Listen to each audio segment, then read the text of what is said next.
A high school girl just wanted to train her two elite K9s in peace at the local park, but when members of the notorious Sombra Cartel appeared, everything changed.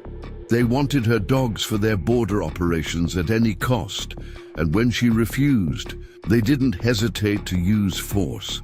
What they didn't know was that her mother, the town's chief of police, was a woman even the most dangerous criminals feared. Before we dive in, let us know where you're watching from. And if you love stories of courage and justice, hit subscribe for more thrilling tales that will keep you on the edge of your seat. Esperanza Valley was a sun-drenched town nestled between rolling hills and sprawling farmland, just 20 miles north of the Mexican border. Unlike the bustling border cities that struggled with constant cartel presence, Esperanza had managed to maintain a relative peace over the years. Its population of just under 15,000 was tight-knit, with families that had lived there for generations, working the land or commuting to larger cities for work. The town's main street, Calle del Sol, was lined with colorful adobe-style buildings housing family-owned restaurants, a hardware store that had been in the same family for 60 years, and Abuela Rosa's bakery, which made conchas so delicious people drove from 3 towns over just to buy them. The center plaza featured a gazebo where local musicians performed on weekend evenings, and strings of lights crisscrossed overhead, giving the nights a magical quality even in the most ordinary times. Despite its charm, Esperanza Valley had begun to feel the creeping shadows of trouble. In recent months, whispers had spread about unusual activity in the abandoned warehouses at the edge of town. Unfamiliar vehicles with tinted windows occasionally cruised through the quieter neighborhoods. Some said the Sombra Cartel, one of the region's most ruthless criminal organizations, was establishing a foothold in their peaceful community. The Sombra Cartel was known throughout the borderlands for their brutality and efficiency. Their symbol, a black jaguar with blood-red eyes, was enough to make most people look away in fear. They had begun as small-time smugglers, but had expanded into a multifaceted criminal enterprise dealing in everything from drugs to weapons to human trafficking. Their leader, a man known only as El Cuchillo, the knife, was rumored to have personally executed rivals in the most gruesome ways imaginable. The cartel's recent interest in Esperanza Valley had cast a pall over the once carefree town. In this increasingly tense atmosphere lived the Vega family. 17-year-old Lucia Vega was a senior at Esperanza Valley High School, known for her quiet intensity and remarkable discipline. Unlike many of her peers who spent their free time at the mall or scrolling endlessly through social media, Lucia devoted herself to training and caring for her 2 highly specialized K9s, former police and military dogs she had rescued and rehabilitated. Lucia carried herself with a confidence unusual for her age. Of medium height with athletic build, she moved with purpose, whether crossing the school courtyard or guiding her dogs through training exercises. Her dark hair was usually pulled back in a practical ponytail, and her observant brown eyes missed little. She wasn't the most popular girl at school, but she commanded a certain respect, even from those who found her serious nature intimidating. What many of her classmates didn't understand was that Lucia's reserved demeanor masked a fierce protectiveness toward those she loved. She had learned early that showing vulnerability could be dangerous in a world where threats might lurk just beyond your doorstep. This caution had only intensified since her mother had become chief of police 3 years ago, making the Vegas a potential target for anyone with a grudge against law enforcement. The dogs were Lucia's passion and comfort. Ringo, a Belgian Malinois with a distinctive black mask and alert amber eyes, had served with a specialized border patrol unit before being injured during a confrontation with smugglers. His agility and intelligence were exceptional, making him an incredible tracking and detection dog. Despite a healed bullet wound that occasionally caused him to favor his right hind leg, he moved with graceful precision and had an almost supernatural ability to sense danger. Her second dog, Storm, was a powerfully built German Shepherd with a darker coat than most of her breed. She had been part of a military K9 unit, deployed overseas with special forces before developing stress-related issues that made her unsuitable for continued service. Under Lucia's patient training, Storm had regained her confidence and now excelled as a protection dog. Her deep, rumbling bark could stop an intruder in their tracks, and her loyalty to Lucia was absolute. Both dogs had been slated for euthanasia when their careers ended, Ringo because of his injury and Storm because of her psychological issues. Lucia, who volunteered at a rescue organization that specialized in working dogs, had convinced her mother to let her foster them. What began as temporary rehabilitation became permanent as Lucia showed a remarkable gift for understanding and guiding the traumatized animals back to stability. Chief Isabella Vega, or Chief Vega as she was known professionally, headed the Esperanza Valley Police Department with a blend of compassion and steely resolve that had earned her the respect of the community and the loyalty of her officers. At 43, she had the bearing of someone who had seen the worst humanity had to offer, but still chose to believe in its potential for good. Her career had taken her from beat cop in El Paso to undercover work infiltrating drug operations, before finally returning to her hometown to lead its police force. Isabella's reputation extended far beyond Esperanza Valley. During her undercover years, she had been instrumental in bringing down 2 major trafficking networks, earning her commendations at the state and federal levels, and making powerful enemies in the criminal world. Some said El Cuchillo himself had placed a bounty on her head after she had helped dismantle one of his most profitable distribution chains, though she had never been able to gather enough evidence to bring charges against the elusive cartel leader himself. Despite the demanding nature of her work, Isabella strived to be present for Lucia. The death of Lucia's father, a fellow officer killed in the line of duty when Lucia was just 7, had left them to navigate life as a team of 2. They shared a bond that went beyond mother and daughter. They were allies in a world that could turn dangerous without warning. Completing the Vega household was Isabella's father, Abuelo Miguel, a retired Army Ranger who had served in Vietnam and later as a security consultant.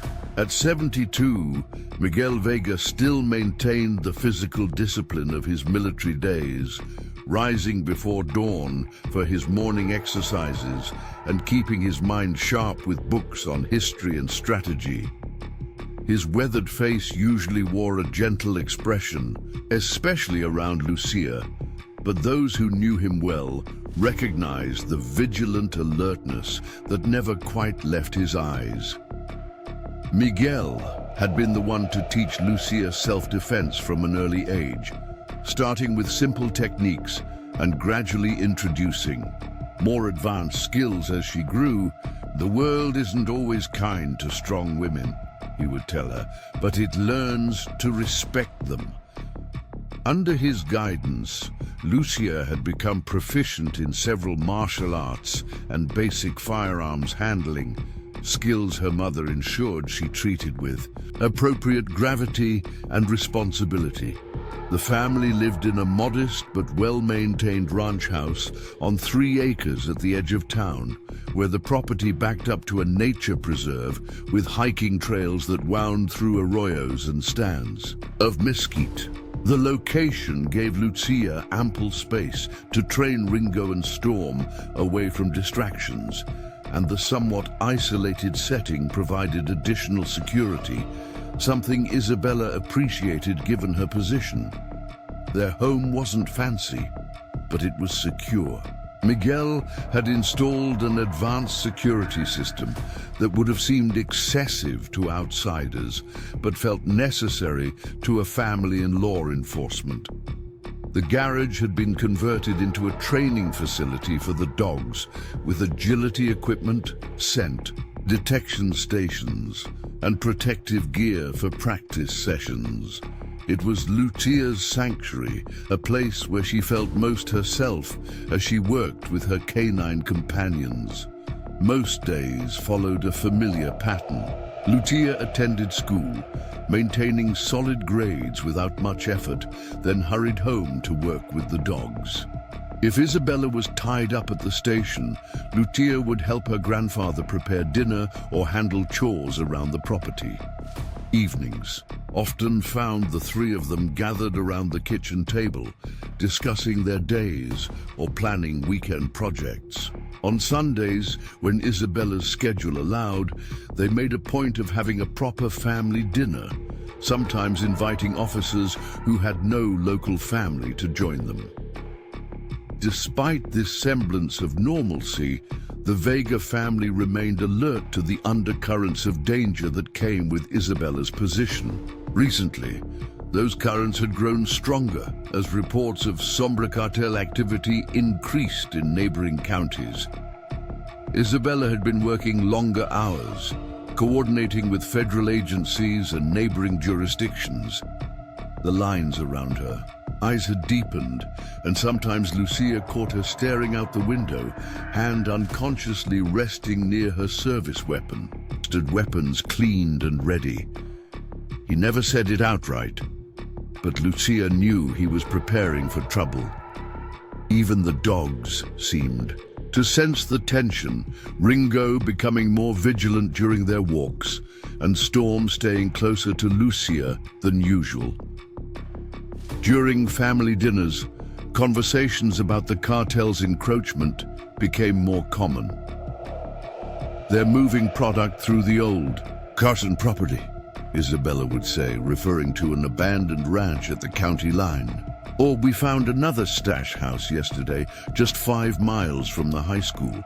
She never shared operational details, but she didn't shield Lucia from the reality of the situation either. Just be extra aware, Isabella would remind Lucia. Varied routes to school, no patterns they could track, and always keep your phone charged and location sharing on. Lucia understood the precautions weren't excessive. She'd grown up with stories of what cartels did to police officers and their families in the border regions. Still, she refused to live in fear. I have Ringo and Storm, she'd remind her mother. Nobody's getting close to me without them knowing. What none of them realized was how quickly their vigilance would be tested, or that Lucia's beloved dogs would themselves become targets in the Sombra Cartel's broader plans. The peaceful afternoon that would change everything was approaching, and Esperanza Valley's delicate balance was about to shatter in ways that would test the Vega family to their limits. That fateful afternoon began like any other. Lucia had finished her AP calculus test, a challenge she'd prepared for meticulously, and hurried home to change before taking Ringo and Storm to El Sendero Park for their afternoon training session. The park was a local gem with open fields, a small creek that cut through stands of cottonwood trees, and hiking paths that wound into the foothills beyond town. The mid-October air carried the first hint of autumn coolness, a welcome respite from the scorching summer that had baked the borderlands for months. Golden light slanted through the trees, casting long shadows across the dusty path as Lucia led the dogs toward her favorite training spot, a secluded clearing about a half-mile. From the main recreational area, Lucia wore practical cargo pants and a light performance hoodie, her dark hair secured in a tight braid. Around her waist was a training belt with treat pouches, a collapsible water bowl, and a specially designed holster for the K9 first aid kit her mother insisted she carry. The weight of her phone in her pocket was reassuring. Isabella had installed an emergency alert app that could silently dispatch police to her GPS location with 2 quick taps. Ringo trotted ahead on a loose lead, his tan coat catching the sunlight, ears perked and alert as he constantly scanned their surroundings. The Malinois paused occasionally, glancing back as if to confirm Lucia was still following. Storm moved more deliberately at Lucia's side, her dark fur almost gleaming with health, her powerful shoulders brushing against Lucia's leg every few steps in a reassuring gesture of protectiveness. "Good dogs," Lucia murmured, feeling the familiar sense of peace that came from being with her canine companions. In these moments, the constant vigilance that was part of being Chief Vega's daughter receded, replaced by the simple joy of working with animals who understood her completely. The clearing opened before them, a flat expanse of hard-packed earth, bordered by juniper bushes and scattered boulders. Perfect for the detection exercises she had planned, she unclipped both leashes, allowing the dogs freedom while keeping them under voice control. From her backpack, she retrieved several small scent containers, each holding different training odors the dogs were certified to detect, from explosives components to narcotic signatures. Ringo, ready to work? The Malinois' entire body tensed with anticipation, his amber eyes locked on Lucia with laser focus. "Storm, you too." The German shepherd moved to a sitting position, awaiting further instruction. Lucia began hiding the containers in increasingly difficult locations, under rocks, inside hollow logs, buried beneath a shallow layer of soil. This was routine for them, a game the dogs excelled at, but one that kept their skills sharp. She worked with each dog separately at first, then together, praising their successes and helping them through any challenges. An hour into their training, Lucia was preparing for the final exercise when Ringo's demeanor suddenly changed. His head snapped up, ears rigid, body frozen in alert posture. Storm, who had been resting in the shade, was on her feet in an instant, a low growl building in her chest. Lucia froze, scanning the perimeter of the clearing. Years of training with her grandfather kicked in as she slowly reached for her phone, thumbs hovering over the emergency alert pattern.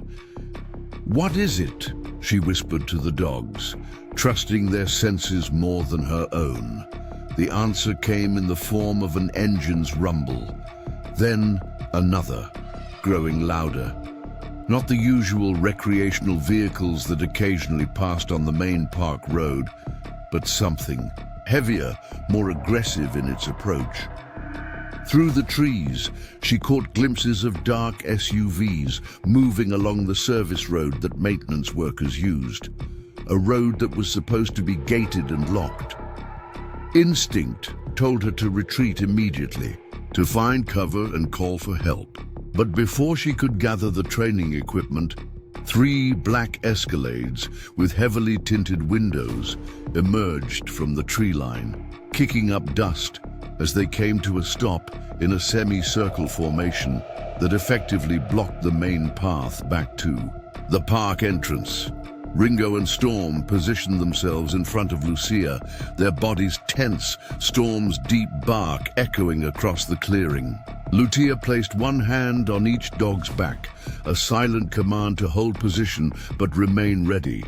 The doors of the lead SUV opened, and 4 men stepped out. They were dressed casually but expensively. Designer jeans, button-down shirts open at the collar to reveal gold chains, ostrich leather boots. Despite the moderate temperature, they wore sunglasses, giving them an impenetrable air.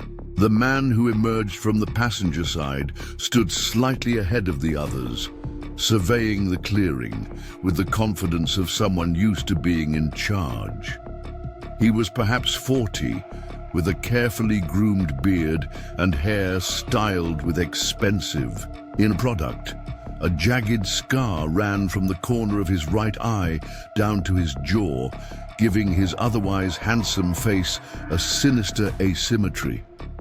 When he removed his sunglasses, his eyes were cold and calculating, taking in Lucia and the dogs with obvious interest. "Buenas tardes, señorita," he called out, his accent thicker than the local border dialect. "Those are impressive animals you have there." Lucia didn't respond, her mind racing through options. The other vehicles had disgorged more men. She counted at least 9 altogether, most staying near the SUVs but positioned to prevent escape. Several had visible bulges under their jackets that could only be weapons. The leader took a few steps closer, stopping when Storm's barking intensified. He raised his hands in a gesture of mock surrender, a smile playing at the corners of his mouth that never reached his eyes. "My name is Vega," he said, his gaze fixed on the dogs rather than Lucia. "Raul Vega. No relation to you, I expect, though your name carries weight in these parts." A chill ran through Lucia. He knew who she was. "This was no random encounter. My dogs and I were just leaving," she said, keeping her voice steady. "We have people expecting us back home very soon." Raul chuckled, glancing at his companions. "I'm afraid we haven't finished our conversation yet. You see, I have a business proposition for you." He gestured toward Ringo and Storm. "Those are military-grade working dogs, yes? Belgian Malinois and German Shepherd, both with extensive training, very valuable in certain markets." One of the other men, younger with a neck tattoo partially visible above his collar, stepped forward. "Especially the Malinois," he said, eyes fixed on Ringo. "That one could fetch 30, maybe 40,000 to the right buyer." Lucia's hand tightened on Ringo's back, feeling his muscles coiled and ready to spring. She knew what they were suggesting. Nuti, trained military and police dogs, were highly sought after by criminal organizations for their abilities to detect explosives, drugs, or people. A dog like Ringo, with his border patrol background, would be particularly valuable to a cartel looking to secure their smuggling routes. "They're not for sale," she stated firmly, fighting to keep the tremor from her voice. "At any price." Raul spread his hands in an expansive gesture. "Everything has a price, señorita. Consider what a young woman your age could do with such money. College without debt, a car, your own apartment away from your mother's watchful eye." I said no. Lucia took a half step back, subtly reaching for her phone again. "Now please leave us alone." The friendly pretense dropped from Raul's face, his expression hardening. "Let me be more direct. These dogs are coming with us today. The only question is whether you accept payment and walk away unharmed, or..." He let the threat hang in the air. The man with the neck tattoo, who Lucia now realized must be significantly higher in the organization than his youth suggested, stepped closer.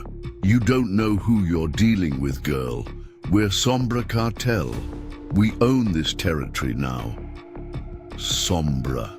The word confirmed Lucia's worst fears. These weren't just random criminals. They were members of the same organization her mother had been, fighting for years. The same people who had put a bounty on Chief Vega's head. Lucia's thumb completed the emergency pattern on her phone, sending a silent alert to the police dispatch center with her exact GPS coordinates. Now she just needed to stall until help arrived. "My mother will be looking for me," she said, louder than necessary, wanting them to make the connection. The younger man laughed, a harsh sound. "Your police chief mother is busy with a multi-car. Pile up on Highway 25. Very unfortunate timing, isn't it?" His smile was cruel. "And your abuelo? He's at the VA hospital for his monthly checkup. We know your routines, Lucia Vega. We've been watching." The systematic way they had isolated her from her family sent a wave of fear through Lucia that she fought to control. These men had been planning this, perhaps for weeks, studying her movements, creating a diversion to keep her mother occupied. This was no impulse crime, it was a calculated operation. Raoul checked an expensive watch. "We're wasting time. Take the dogs." He gestured to two men who had been hanging back, each holding what looked like catchpoles, the kind animal control officers used. As the men advanced, Ringo's growl deepened, and Storm began moving in, a protective circle around Lucia. The dogs sensed the threat and were shifting from alert to defensive posture. "Stay back," Lucia warned, drawing herself up to her full height. "These are trained protection dogs. They will defend themselves and me if threatened." The men hesitated, looking to Raoul for guidance. He seemed annoyed at the delay, but waved them forward. "Tranquilizers if necessary, but don't damage the merchandise." One of the men pulled something from his jacket, a small pneumatic gun that could only be a dart pistol. Seeing the weapon, Lucia made a split-second decision. She couldn't outrun them all, but she couldn't let them take her dogs either. "Ringo, alert!" she commanded sharply. "Storm, guard!" The commands activated specific training protocols. Ringo immediately began a perimeter scan, his movements deliberate and threatening. Storm positioned herself directly in front of Lucia. Her stance widened, teeth bared in warning. The man with the dart gun raised it toward Ringo, but before he could fire, the dog launched forward with breathtaking speed, clamping down on his wrist. The man screamed as the gun clattered to the ground. Storm simultaneously lunged at the second handler, driving him back toward the vehicles. Chaos erupted as the cartel members shouted and scrambled.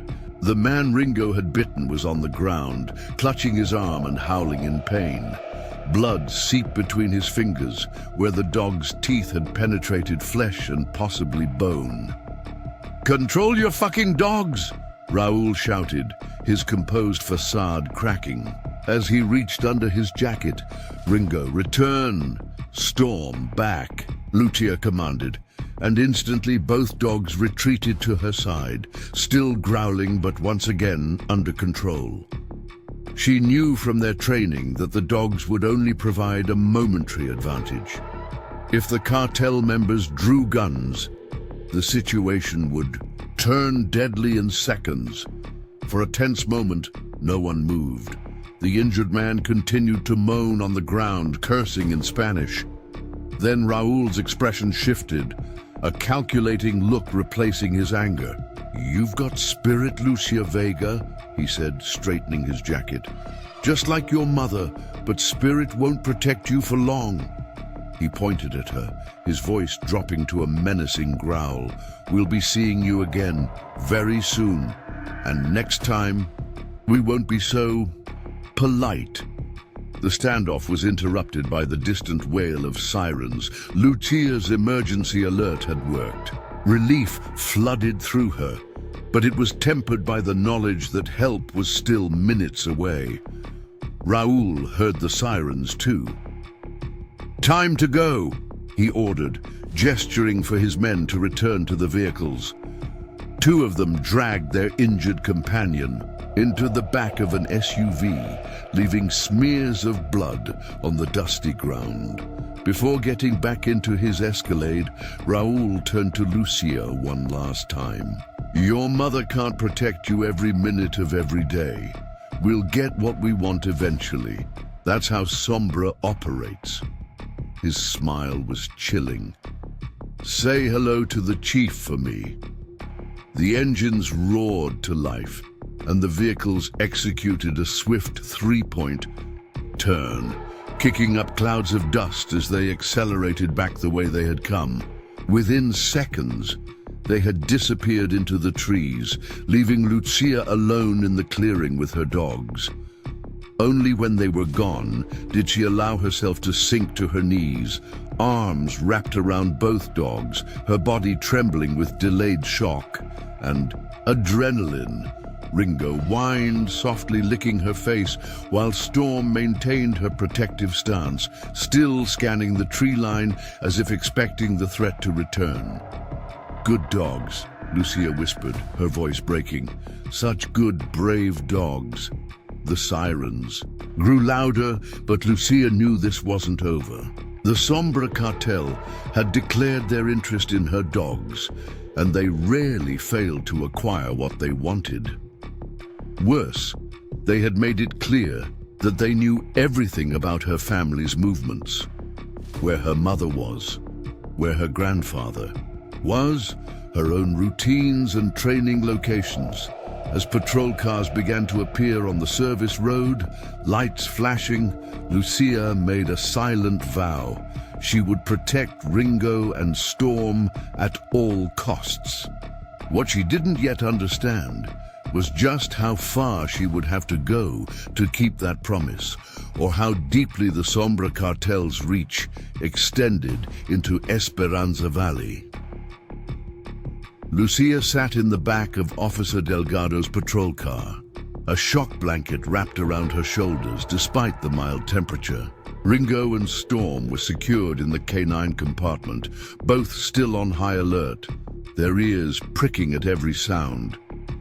Through the window, she could see officers scouring the clearing, collecting evidence, boot prints, tire tracks, and the blood left behind by the injured cartel member. Officer Delgado, a kind-faced veteran who had worked with her mother for years, finished his radio call and turned to Lucia. "The chief is on her way." Highway accident was a setup. 3 abandoned vehicles staged to look like a collision. No victims, no drivers. His expression was grim. They planned this well. "They knew about Abuelo's appointment too," Lucia said, her voice steadier than she expected. The initial shock was fading, replaced by a cold, analytical anger. "They've been watching us," Delgado nodded, his weathered face creasing with concern. "The department's been compromised somehow. That's the only explanation for how they knew about your mother's movements." He glanced at his dashboard computer. "We need to get you somewhere secure until we figure out who we can trust." Before Lucia could respond, a black department SUV roared up the service road, kicking up dust as it skidded to a halt. Chief Isabella Vega emerged, still in full uniform, her face a mask of controlled fury. She strode toward the patrol car with purposeful steps, acknowledging the officers, who parted to let her through with terse nods. Lucia opened the door and stepped out, the shock blanket falling away. For a moment, mother and daughter simply looked at each other, communicating volumes without words. Then Isabella pulled Lucia into a fierce embrace. "Are you hurt?" Isabella asked, her voice low and intense as she held Lucia at arm's length, scanning for injuries. "I'm fine," Lucia assured her. "Thanks to Ringo and Storm." Isabella's jaw tightened as she looked toward the K9 compartment where the dogs waited. Delgado filled me in on the basics, Sombra Cartel, demanding the dogs. Her eyes narrowed, and they knew my schedule. They created that highway diversion specifically to get you away from town, Lucia confirmed. And they mentioned Abuelo being at the VA. The implication hung between them. Someone with access to family schedules and police operations was feeding information to the cartel. Isabella's hand moved unconsciously to her service weapon, a gesture Lucia recognized from childhood. Her mother's instinctive response to feeling threatened. "We can't go home," Isabella decided, her voice dropping to ensure only Lucia and Delgado could hear. "Not until I know who's feeding them intel." "My team swept the clearing," Delgado reported. "No surveillance devices, but they found this." He handed Isabella an evidence bag containing what looked like a business card. Inside was a plain white card bearing only the black Jaguar symbol of the Sombra Cartel and a phone number. Isabella's expression hardened as she studied the card. "They're getting bolder. This is an invitation to negotiate." She slipped the evidence bag into her pocket. "Lucia, I'm taking you and the dogs to a safe house. Officer Chen will pick up your grandfather from the VA and bring him there too." "What about our home?" Lucia asked, thinking of all they might be leaving behind. Photos, her father's service medals, the security system Miguel had spent years perfecting. "I'll send Martinez and Rodriguez to secure it, but we can't stay there." Isabella's tone brooked no argument. "We're dealing with an organization that has eyes everywhere. They targeted you specifically for those dogs, and they won't give up easily." 20 minutes later, they were driving along a back route out of town, Isabella at the wheel of an unmarked department vehicle. Ringo and Storm were in the specially modified rear compartment, and Lucia sat in the passenger seat, watching the familiar landscape of Esperanza Valley fall away as they headed into the foothills. "Where are we going?" Lucia finally asked, breaking the tense silence.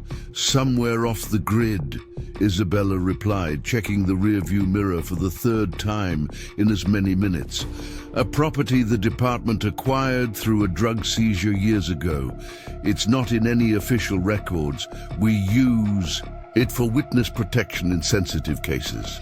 Lucia processed this new information. "How long will we stay there?" Isabella's hands tightened on the steering wheel. "Until I smoke out the mole in my department and shut down Sombra's operation in our jurisdiction." Her voice softened slightly. "I'm sorry, Mija. I never wanted this life to touch you." "It's not your fault," Lucia said firmly. "You didn't choose this. They did." A ghost of a smile touched Isabella's lips. "You sound just like your father." They lapsed into silence again as the road began to climb, winding through stands of juniper and pinon pine. After nearly an hour of driving, including several deliberate detours to ensure they weren't followed, Isabella turned onto a barely visible dirt track that snaked up a ridge. The track ended at a rustic cabin built of logs and local stone, positioned to overlook the valley below while remaining hidden from casual observation. "Home sweet home," Isabella said, parking behind the structure where the vehicle wouldn't be visible from the air. At least for now. The cabin was Spartan, but functional. 2 bedrooms, a combined kitchen and living area, and a bathroom with surprisingly modern fixtures. Solar panels on the roof provided limited electricity, and a propane tank fed the stove and water heater. The furnishings were mismatched but sturdy, suggesting the safe house had been assembled from whatever was available rather than designed with comfort in mind. Most importantly to Lucia, the property included a fenced yard where the dogs could Exercise safely. As she walked the perimeter with Ringo and Storm, checking for any weaknesses in the security, she noted the strategic layout, clear sight lines in all directions, multiple exit routes, and dense vegetation that provided cover without creating hiding places for potential intruders. Someone had put serious thought into the defensive capabilities of this location. Inside, Isabella was already setting up a makeshift command center on the kitchen table. Secure satellite phone, laptop with encrypted connection, and paper maps of Esperanza Valley and the surrounding county. She had changed from her uniform into civilian clothes, jeans, a dark Henley and hiking boots, but the badge and service weapon remained on her belt, permanent extensions of her identity. Officer Chen should be here with your grandfather within the hour, Isabella said, not looking up from the laptop. He's bringing supplies and some of your things. The less we have to leave the property, the better. Lucia nodded, taking a seat, across from her mother. Who do you think is the informant? Isabella's fingers paused over the keyboard. I wish I knew. My department is small, 32 officers total, most of whom I've known for years. She rubbed her temples, a rare gesture of fatigue. But Sombra has ways of turning people. Bribes, blackmail, threats to family members. They're masters at finding leverage. Could it be someone new? Lucia suggested. Possibly. We've had 3 transfers in the past year. Isabella pulled up personnel files on her laptop. All with clean records, but that doesn't mean much if Sombra got to them before they arrived. The conversation was interrupted by the secure phone's distinctive ring. Isabella answered with a terse Vega, then listened intently, her expression darkening. Send me the details, and put a protective detail on Judge Morales. I want 2 officers with her at all times. She ended the call and looked up at Lucia, her eyes troubled. What happened? Lucia asked, already knowing it wasn't good news. The blood work came back on samples from the scene, Isabella explained. The man Ringo bit, his DNA matches a known Sombra enforcer. Manuel Cardenas goes. By El Tiburon, the shark. He's wanted in connection with at least 7 murders across 3 states. Lucia felt a chill. They sent their top people just to get the dogs. That's what concerns me, Isabella admitted. This wasn't some random operation. Raul Vega is Sombra's regional lieutenant. He doesn't show his face unless something is high priority. She tapped her fingers on the table, thinking, there's something bigger at play here. They wouldn't risk exposing themselves for 2 dogs, no matter how well trained. A crunch of tires on gravel announced Officer Chen's arrival. With Miguel, Lucia hurried to the door as her grandfather emerged from the passenger seat, his weathered face creased with concern. Despite his age, he moved with the fluid grace of someone half his years, scanning the surroundings with the instinctive situational awareness of a career soldier. Abuelo! Lucia rushed to embrace him, feeling some of her tension ease at his solid presence. Miguel hugged her fiercely, then held her at arm's length, examining her with sharp eyes. You're okay? Not hurt? I'm fine, she assured him. Ringo and Storm protected me. Miguel nodded approvingly. Those dogs earned their dinner, and today...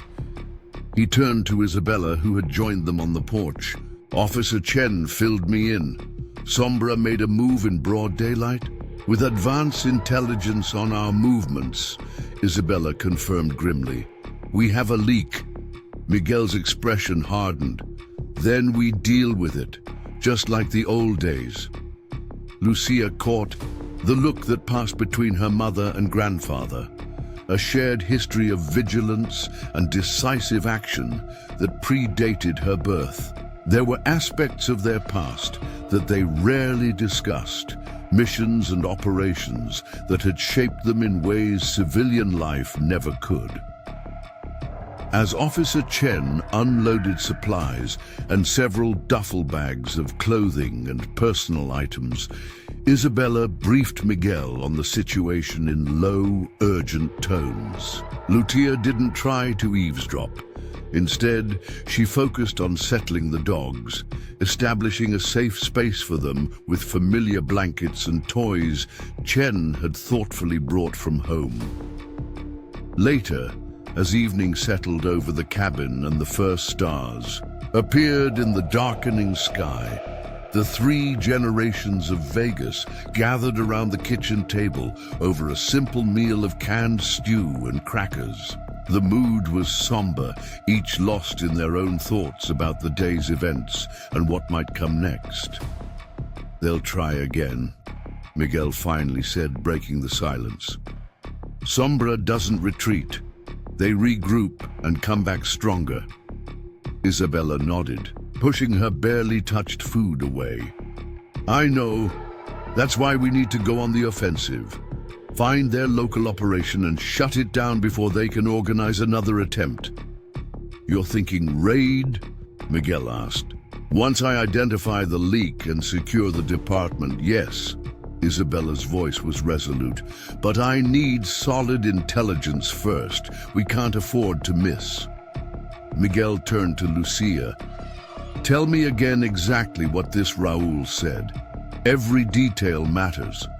Lucia recounted the encounter as precisely as she could, from Raul's initial approach to his parting threat.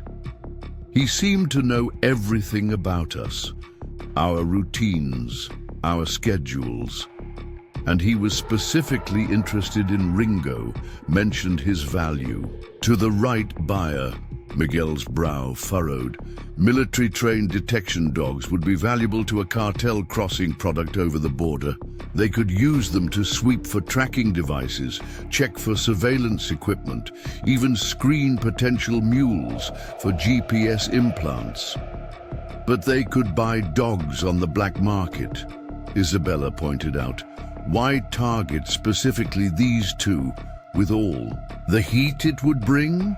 A thought occurred to Lucia. Could it be personal? Revenge against you through me? Isabella considered this. Possible. I've made enough enemies in the cartel. But Raul is too calculated for simple revenge. There's a strategic element we're missing. Miguel suddenly straightened, his attention focused on something outside the window. In one fluid motion, he was on his feet, moving to douse the lights. Car coming up the access road, lights off. The cabin plunged into darkness. Isabella drew her weapon, moving to a position beside the door. "Lucia, back room with the dogs, now!" Lucia obeyed without question, calling Ringo and Storm to heel with hand signals rather than verbal commands. They followed her silently to the rear bedroom, their bodies tense with alertness. Through the door, she could hear Miguel retrieving something from his bag, the distinctive sound of a slide being pulled back on a handgun. From her position, she could just see through a gap in the curtains. Headlights swept across the trees as the vehicle approached, then stopped several hundred yards from the cabin. For a long, tense moment, nothing happened. Then the vehicle backed up and drove away, its taillights disappearing into the darkness. "Could be innocent," Miguel said, though his tone suggested he didn't believe it. "Hunter or hiker lost on Forest Service roads." "Or reconnaissance," Isabella countered, "testing to see if the property is occupied." "How would they know about this place?" Lucia asked, rejoining them with the dogs still at her side. "You said it wasn't in any official records." Isabella and Miguel exchanged concerned looks. "They shouldn't," Isabella admitted, unless your leak goes higher than patrol officers," Miguel finished. "Someone with access to confidential department assets," The implication hung heavy in the air. If someone in a command position was compromised, nowhere within the department's reach might be truly safe. The three of them stood in the shadowed cabin, the gravity of their situation sinking in. Storm growled softly, still facing the window where the headlights had appeared, her posture indicating she sensed something the humans could not.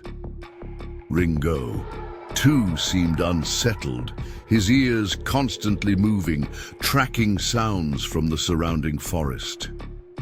"We need a better plan," Miguel said quietly. "Defensive position isn't enough, not against Sombra." Isabella nodded, her silhouette rigid with determination. In the dim light filtering through the windows, "You're right.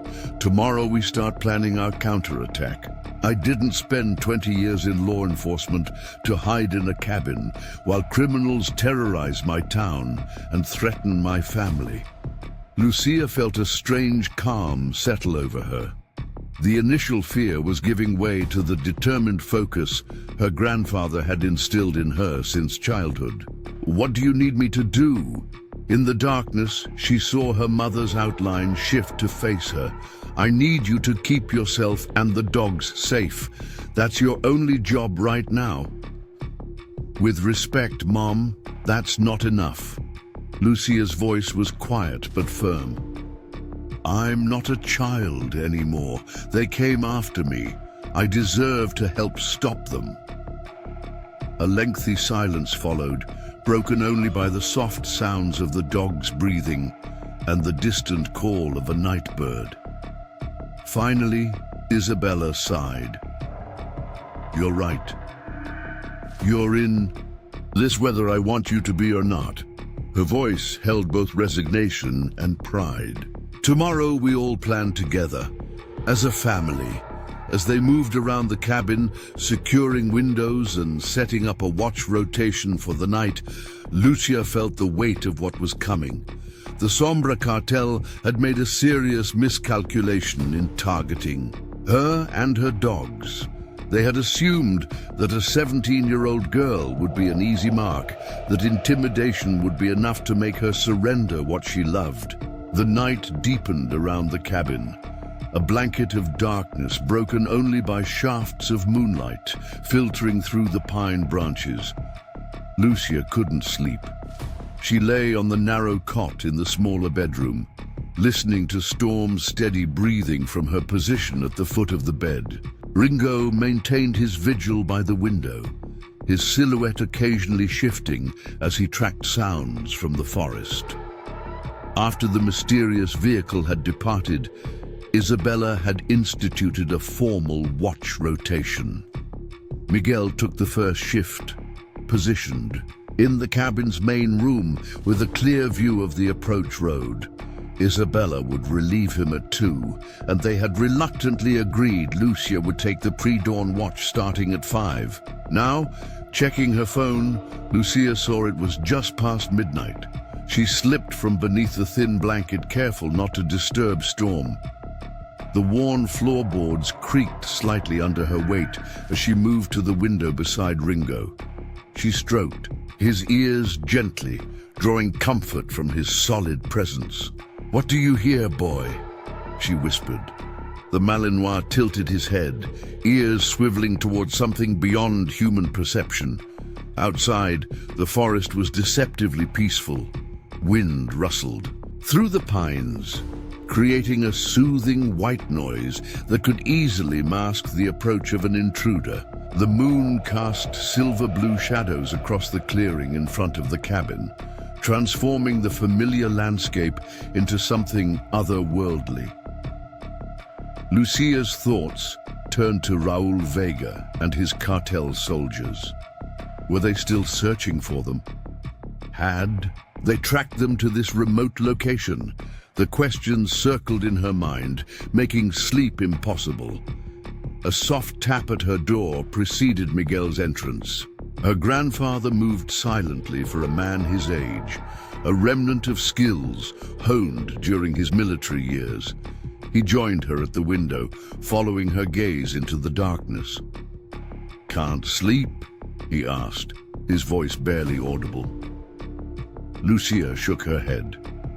"Too much adrenaline still." Miguel nodded in understanding. "It can take hours to work through your system after an encounter like today's. Your body is still in fight or flight mode." "Is Mom asleep?" Lucia asked. "No," Miguel said with a hint of resignation. "She's reviewing personnel files, trying to identify our leak." They stood in companionable silence for a moment, both scanning the tree line through the window. Finally, Miguel spoke again, his tone reflective. "Your mother was about your age when she first faced real danger. Did she ever tell you that story?" Lucia shook her head, surprised. Isabella rarely spoke about her youth. It was during her senior year of high school. "We were living in El Paso then," Miguel continued. "A gang targeted her friend's family for refusing to pay protection money. Your mother stood up to them, organized neighborhood watches, gathered evidence. She was fearless even then, like now," Lucia murmured. "Yes," Miguel agreed. "But that courage came with a price. She learned young that fighting for what's right creates powerful enemies." He looked down at Lucia, his weathered face solemn in the moonlight. "I see that same strength in you, Mia. The same determination." Before Lucia could respond, Ringo's entire demeanor changed. The Malinois went rigid, a low growl building in his throat. Storm was instantly alert as well, rising from her position and moving to Lucia's side. Miguel's hand went to Lucia's shoulder, a silent signal to stay still. He peered intently through the window, his eyes narrowed. "What is it?" Lucia whispered. "Movement," Miguel replied, voice barely audible. "Northwest corner of the clearing, multiple figures." Lucia strained to see, finally catching glimpses of shadows moving against shadows. Human shapes advancing through the trees with deliberate stealth. She counted at least 5 distinct figures, possibly more hidden by the dense vegetation. "Wake your mother," Miguel instructed, already moving toward his duffel bag. "Tell her we have company." Lucia slipped from the room, both dogs following closely at her heels. She found Isabella at the kitchen table, laptop open, service weapon within. Easy reach. One look at Lucia's face told Isabella everything she needed to know. "How many?" Isabella asked, instantly on her feet. "At least 5, coming through the trees on the northwest side," Lucia reported. Isabella's training took over. She moved efficiently, closing the laptop and sliding it into a backpack, along with key documents and the secure satellite phone. "Grab your go bag," she instructed Lucia. We prepared for this possibility. Indeed, they had. After the mysterious vehicle earlier in the evening, Isabella had insisted they each pack essential items in case rapid evacuation became necessary. Lucia retrieved her bag from beside the bedroom door. It contained a change of clothes, water, energy bars, a first aid kit, and a few precious personal items. Miguel emerged from the spare bedroom, now armed with a compact, semi-automatic pistol. He wore a dark jacket with multiple pockets, the kind favored by tactical operators. In his other hand was a night vision monocular. 8, he reported after a quick scan through the device. Moving in classic pincer formation. These aren't amateurs.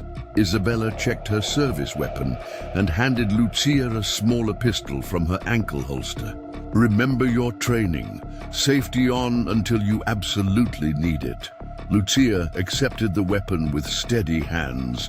Her grandfather had taught her to shoot years ago, insisting that she learn proper handling and respect for firearms. It wasn't the first time she'd held a gun, but it was the first time one had been given to her in anticipation of actual combat. "What's the plan?" she asked, clipping leashes to both dogs' collars despite knowing they would respond instantly to voice commands. The leashes were more for control in chaos than restraint. "We have two options," Isabella said, her voice calm and decisive. "Stand and fight with the defensive advantage of the cabin, or evacuate through the emergency exit." Miguel shook his head. "They've deployed too professionally. I'd bet they have the back covered as well." Isabella considered this. "Then we use the cabin's defenses to thin their numbers, create an opening, and break for the emergency vehicle." The emergency vehicle was a rugged ATV concealed under camouflage netting in a small shed 50 yards behind the cabin. It was their contingency plan, a means of escape through the rough terrain where standard vehicles couldn't follow. "We have maybe 3 minutes before they're in position," Miguel estimated, peering through the night vision device again. "They're being careful, moving deliberately." Isabella moved to a cabinet near the rear door, unlocking it to reveal additional ammunition, 2 tactical flashlights, and what looked like remote detonators. Lucia recognized them from her mother's description of the cabin's defensive capabilities. They controlled the primitive but effective perimeter measures installed by the department's tactical team. "When I trigger these, all hell breaks loose," Isabella explained, pocketing 2 of the devices. "We'll have seconds to move during the confusion." A sharp bark from Ringo alerted them to new movement, this time at the eastern edge of the clearing. Isabella dropped to a crouch, peering through a gap in the window covering. "They've got the cabin surrounded," she confirmed grimly. "Faster than I expected." The 3 Vegas exchanged glances, a silent communication passing between them. They had prepared for this scenario, had discussed it theoretically, but now faced with the reality, tension crackled in the air. A sound from outside, the crunch of a boot on gravel, indicated their visitors were closing in. Then startlingly, a voice called out from the darkness, "Chief Vega, we know you're in there. Come out and bring the dogs. No one needs to get hurt tonight." Isabella's jaw tightened at the familiar voice. "Raul Vega," she murmured to Lucia. "And Miguel, he came personally. All we want are the dogs," Raul continued. "Hand them over and we disappear. Fight us, and things get complicated for everyone." Isabella moved away from the window, gesturing for Lucia and Miguel to do the same. "They don't know we've spotted their flanking maneuver," she whispered. "We can use that."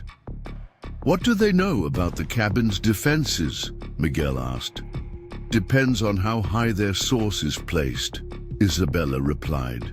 "Standard protocol means only my command staff knows about the defensive measures." The implications were clear. If Raul's people knew about the defenses, the leak was in Isabella's inner circle. If they didn't, they were about to receive an unpleasant surprise. "I need 5 minutes, Chief Vega," Raul called again, his voice carrying easily in the still night air. 5 minutes of your time to make a business proposition. After that, if you're not interested, we leave peacefully." "He's stalling," Miguel warned. "Getting his people in position," Isabella nodded. "Time to change the equation." She handed one of the detonators to Miguel. "Northeast quadrant on my signal. I'll take the west side." Miguel accepted the device, understanding the plan without further explanation. They would trigger simultaneous distractions on opposite sides of the cabin, then make their break toward the hidden ATV during the confusion. "You with the dogs," Isabella instructed Lucia. "Stay between us. When we move, you move, not before."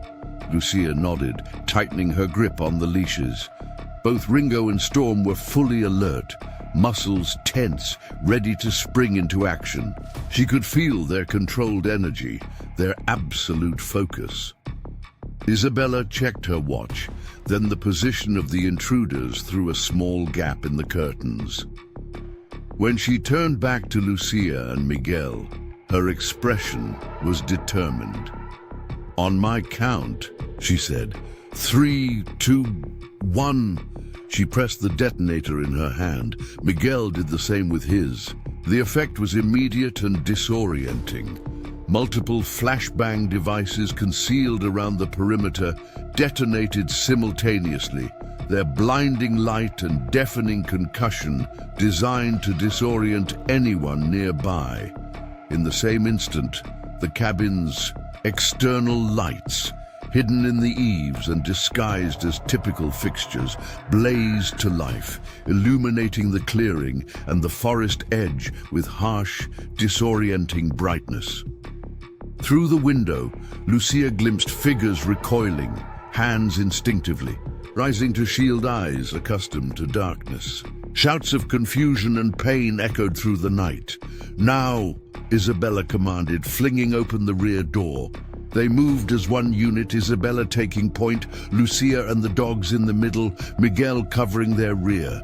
They sprinted across the open space between the cabin and the small equipment shed, using the chaos and temporary blindness of their adversaries to gain precious seconds. Gunfire erupted behind them. Wild, poorly aimed shots from disoriented cartel soldiers. Bullets thudded into trees and kicked up dirt, but the Vegas had the advantage of having braced for the flashbangs. Their vision recovered more quickly. They reached the shed, Isabella yanking the camouflage netting from the ATV.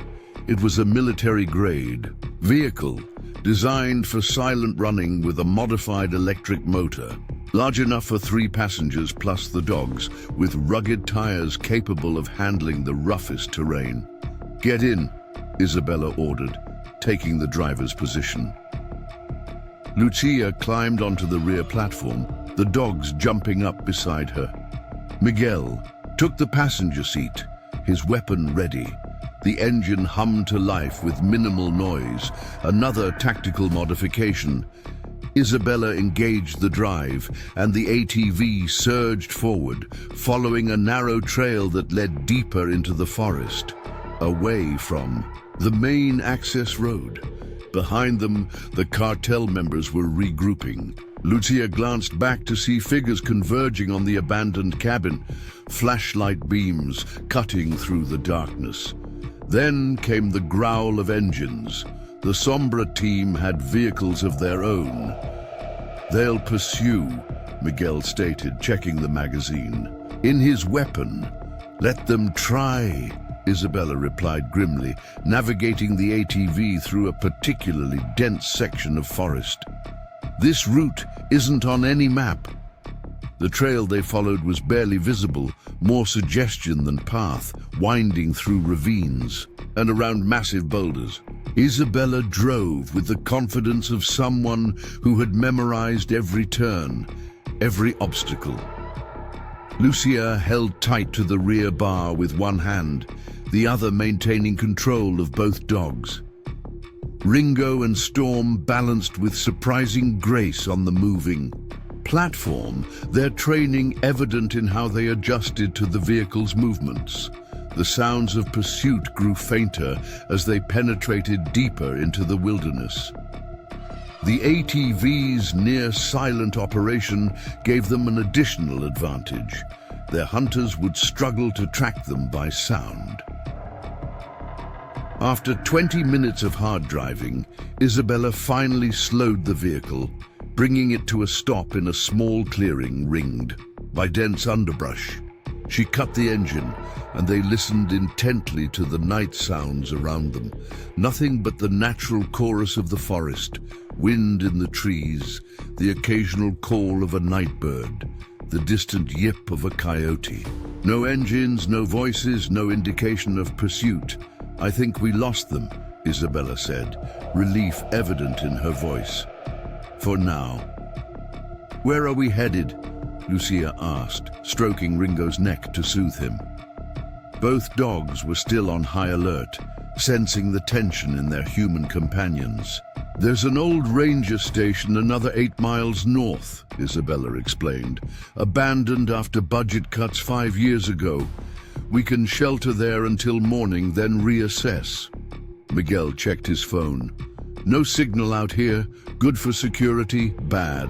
In for coordination." "The satellite phone still works," Isabella assured him, patting the backpack slung across her shoulder. "But I'm being selective about who I contact. Until we identify the leak, every call is a risk." Lucia processed this information. "You suspect someone high up, don't you? Someone who would know about the safe house." Isabella's silence was answer enough. After a moment, she sighed. "My Deputy Chief Ortega knows about the cabin. So does Lieutenant Reyes. And Commissioner Sandoval, of course. Any of them could have compromised our location. Reyes has been with you the longest," Miguel pointed out, "since you first took the chief position. Which could mean absolute loyalty, or enough time to be thoroughly corrupted," Isabella countered. "And Ortega has financial problems. His wife's medical bills. She trailed off, unwilling to voice suspicions about people she had trusted with her life." "What about the commissioner?" Lucia asked. Isabella shook her head. "Sandoval's career is built on his tough-on-crime reputation. If he's working with Sombra, it would destroy everything he's built. Unless they have leverage," Miguel suggested darkly. "Everyone has secrets, Isabella. You know that better than most." The implication hung in the air between them. Isabella had spent years in undercover work, had seen how cartels operated, how they found pressure points, vulnerabilities to exploit. "We need evidence," she finally said. "Not speculation. Once we're secure, I'll contact the state police, bypass local channels entirely." She restarted the ATV, the electric motor humming softly. "For now, we keep moving. Dawn's only a few hours away." As they resumed their journey through the darkness, Lucia felt a complex mixture of emotions. Fear, certainly, but also a growing determination. The Sombra Cartel had escalated dramatically, moving from threats to direct assault in less than 24 hours. They had demonstrated both resources and determination far beyond what would be justified for acquiring 2 dogs, no matter how well trained. There was something larger at play, some reason Ringo and Storm were valuable enough to risk such exposure. And somehow, that reason connected to a traitor within the Esperanza Valley Police Department. Someone close enough to her mother to know their movements, their safe houses, their contingency plans. Lucia looked at her mother's rigid back as she guided the ATV through the darkness. Isabella Vega had spent her career fighting organizations like Sombra. She had sacrificed normalcy, safety, even relationships in service to that mission. Now that mission had come home, literally, threatening everything and everyone she loved. Storm pressed against Lucia's leg, offering silent canine comfort. Ringo remained vigilant, his attention constantly scanning their surroundings for threats. They were more than pets, more than working dogs. They were partners, protectors, family. And Lucia understood with absolute clarity that she would do whatever was necessary to keep them safe, just as she knew her mother and grandfather would do whatever was necessary to protect her. The Sombra Cartel had made a critical error in judgment.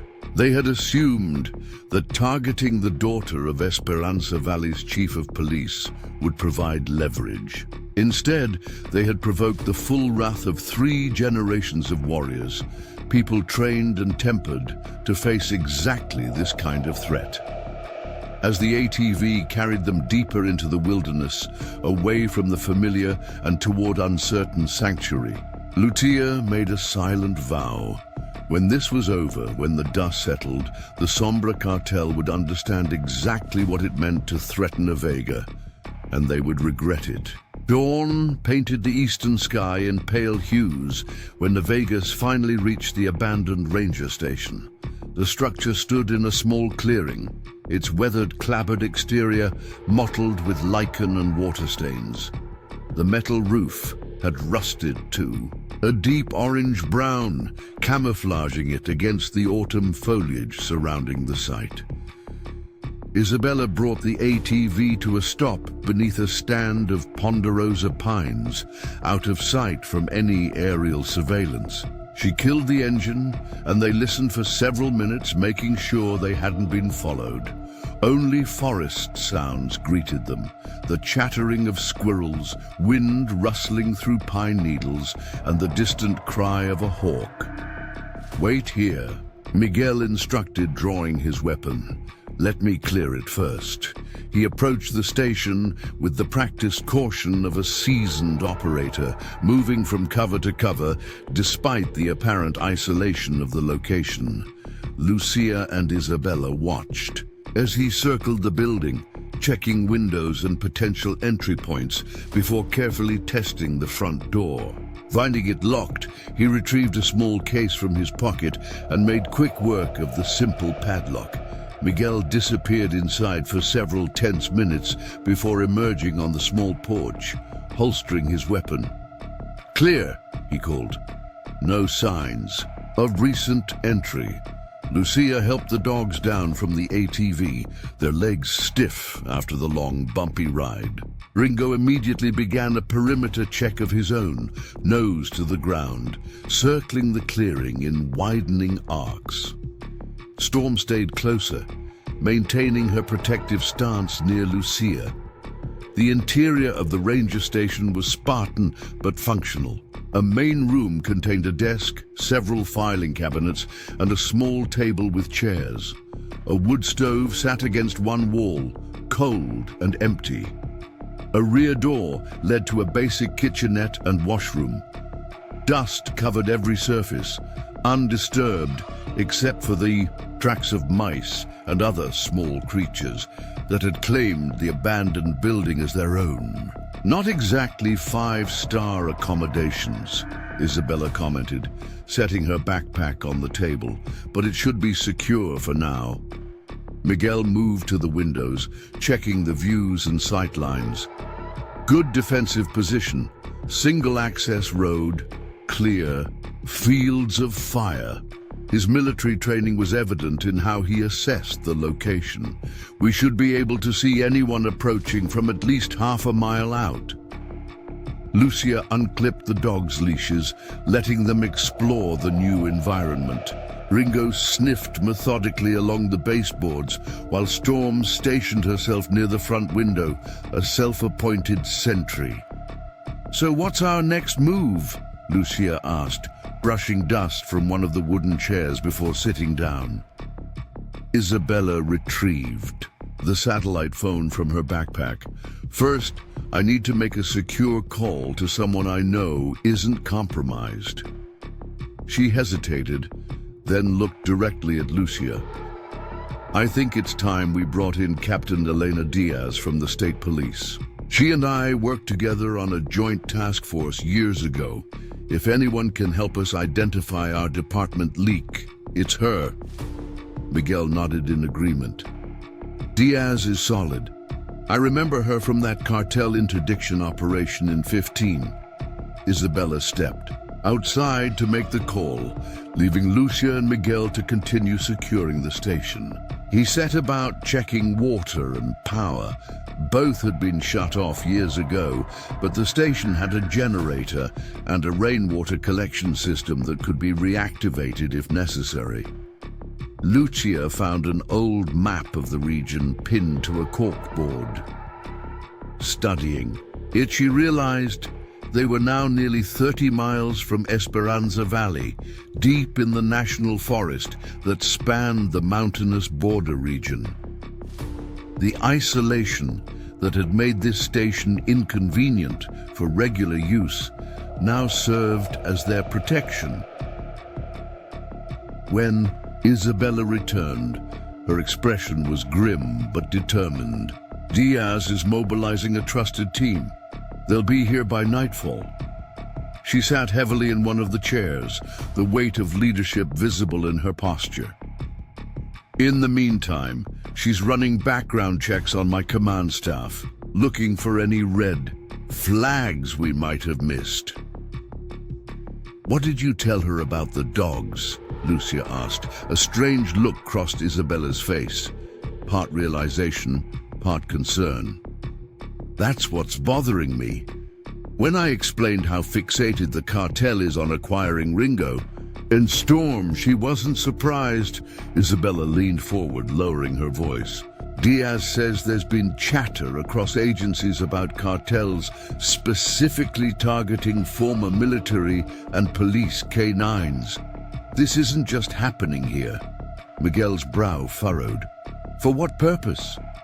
"That's the million-dollar question," Isabella replied. "The obvious assumption is that they want the dogs for their detection abilities to help with smuggling operations. But Diaz thinks there's more to it. The pattern is too specific, too coordinated." Lucia looked at Ringo and Storm, her loyal companions who had already saved her life once. "What makes these dogs so valuable that Sombra would risk exposing high-level operatives?" Isabella pulled out her laptop, connecting it to the satellite phone to establish a secure internet connection. "Let's find out. I want to review Ringo and Storm's service records, see if there's anything unique about their training or deployments." As Isabella worked, Miguel began converting the Ranger station into a more defensible position. He improvised alarms using fishing line and empty cans found in the storage closet, setting them at strategic points around the perimeter. From his go bag, he produced several small devices that Lucia recognized as motion detectors from their home security system. "Your mother won't like it, but we should take shift sleeping," he told Lucia as they worked. 4 hours on, 4 off. The dogs will alert us to immediate threats, but we need rested eyes watching the approaches." Lucia nodded, appreciating how her grandfather had shifted seamlessly into tactical mode without panicking or overreacting. This was clearly not his first time creating a secure position in hostile territory. By mid-morning, Isabella had compiled a significant amount of information on both dogs' backgrounds. She called Lucia and Miguel to the table, spreading out printouts and notes. "I think I've found something," she said, pointing to Ringo's service record. During his time with Border Patrol, Ringo was part of a specialized pilot program called Project Sentinel. It was classified, which is why it didn't immediately stand out in his regular service file. "What was Project Sentinel?" Lucia asked, scanning the heavily redacted documents. "From what I can piece together, it involved training select K9s to detect specific chemical compounds used in new designer drugs, compounds that standard detection methods might miss." Isabella moved to another document. Storm was part of a different program with the military, Operation Phantom Scent, which focused on detecting trace components of IEDs and other explosives at greater distances than normal. Miguel leaned over the papers, his expression thoughtful. "Both programs dealing with enhanced detection capabilities." "Right," Isabella confirmed. "And both programs were terminated suddenly about 18 months ago. The dogs were retired, their handlers reassigned. No explanation given in any of the accessible files." Lucia felt a chill despite the warming day. "So Ringo and Storm were both trained to detect things that most dogs can't." "That's my guess," Isabella agreed. "And somehow the Sombra Cartel knows this. They're not just after well-trained K9s, they're specifically targeting dogs from these programs. But why? Lucia pressed. What could they be manufacturing or smuggling that would make these specific dogs so valuable? Isabella pulled up another document on her laptop. According to Diaz, intelligence suggests that the cartels have been developing a new synthetic opioid, something they're calling Ghost.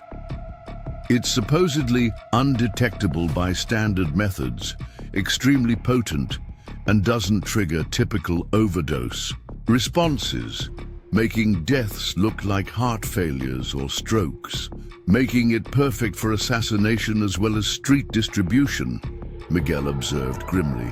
Exactly, Isabella said.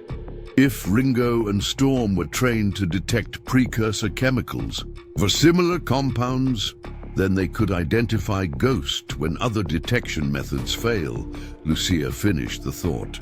The cartel doesn't want them to use their abilities. They want to eliminate the threat of detection. The pieces were falling into place. The cartel's fixation on acquiring specific former service dogs wasn't about utilizing their training.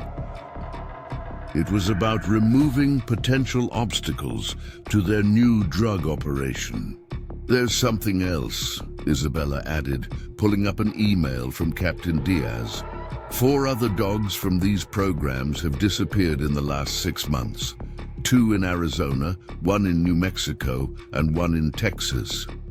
All stolen or purchased under suspicious circumstances. A heavy silence fell over the cabin as they processed this information. Ringo and Storm weren't random targets. They were specifically identified assets in a larger cartel operation spanning multiple states.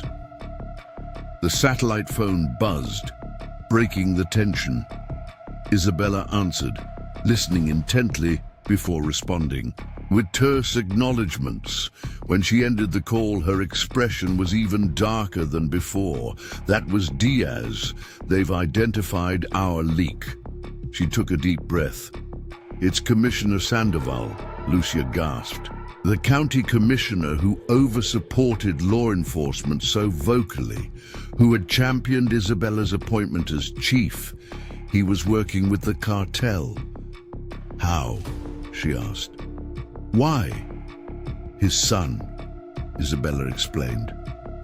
Apparently, Marco Sandoval developed a severe opioid addiction after a car accident last year. He's been in and out of rehab, but nothing stuck. Diaz's team found evidence that Sombra approached the commissioner with an offer: cooperation in exchange for specialized treatment for Marco at an exclusive facility in Mexico. He sold out his principles, his career, for his son, Miguel said, his tone neither condemning nor sympathetic, simply stating a fact.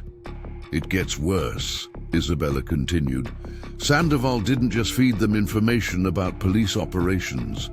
He's been using his position to facilitate county-wide infrastructure projects that created perfect smuggling routes, maintenance tunnels, drainage systems, utility corridors. He's been helping Sombra build a shadow transportation network right under our noses. Lucia recalled the commissioner at community events shaking hands, clapping Isabella on the back, praising her work in public forums, all while betraying everything she fought for.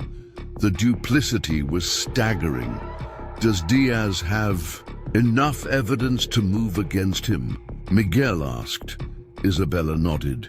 They're preparing to take him into custody now, but Sandoval isn't the only problem.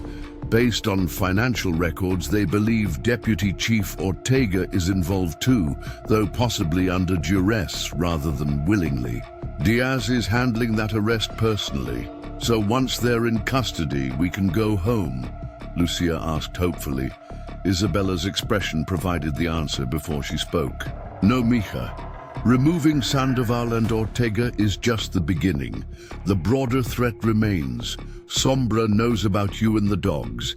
That information is already out there.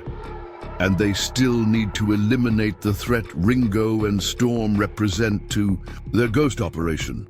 So what's the plan? Miguel asked, ever the practical tactician. Diaz is bringing a team of state tactical officers here. Once they arrive, we'll coordinate a larger operation to target Sombra's local infrastructure. Isabella's voice hardened. It's time to go on the offensive. We take down their lab, their distribution network, their local leadership. Raul Vega, Lucia said, remembering the scarred face of the man who had threatened her in the clearing. Among others, Isabella confirmed. Intelligence suggests he's established a processing facility somewhere in the county, probably manufacturing Ghost for distribution across the southwest. Miguel studied the map on the wall.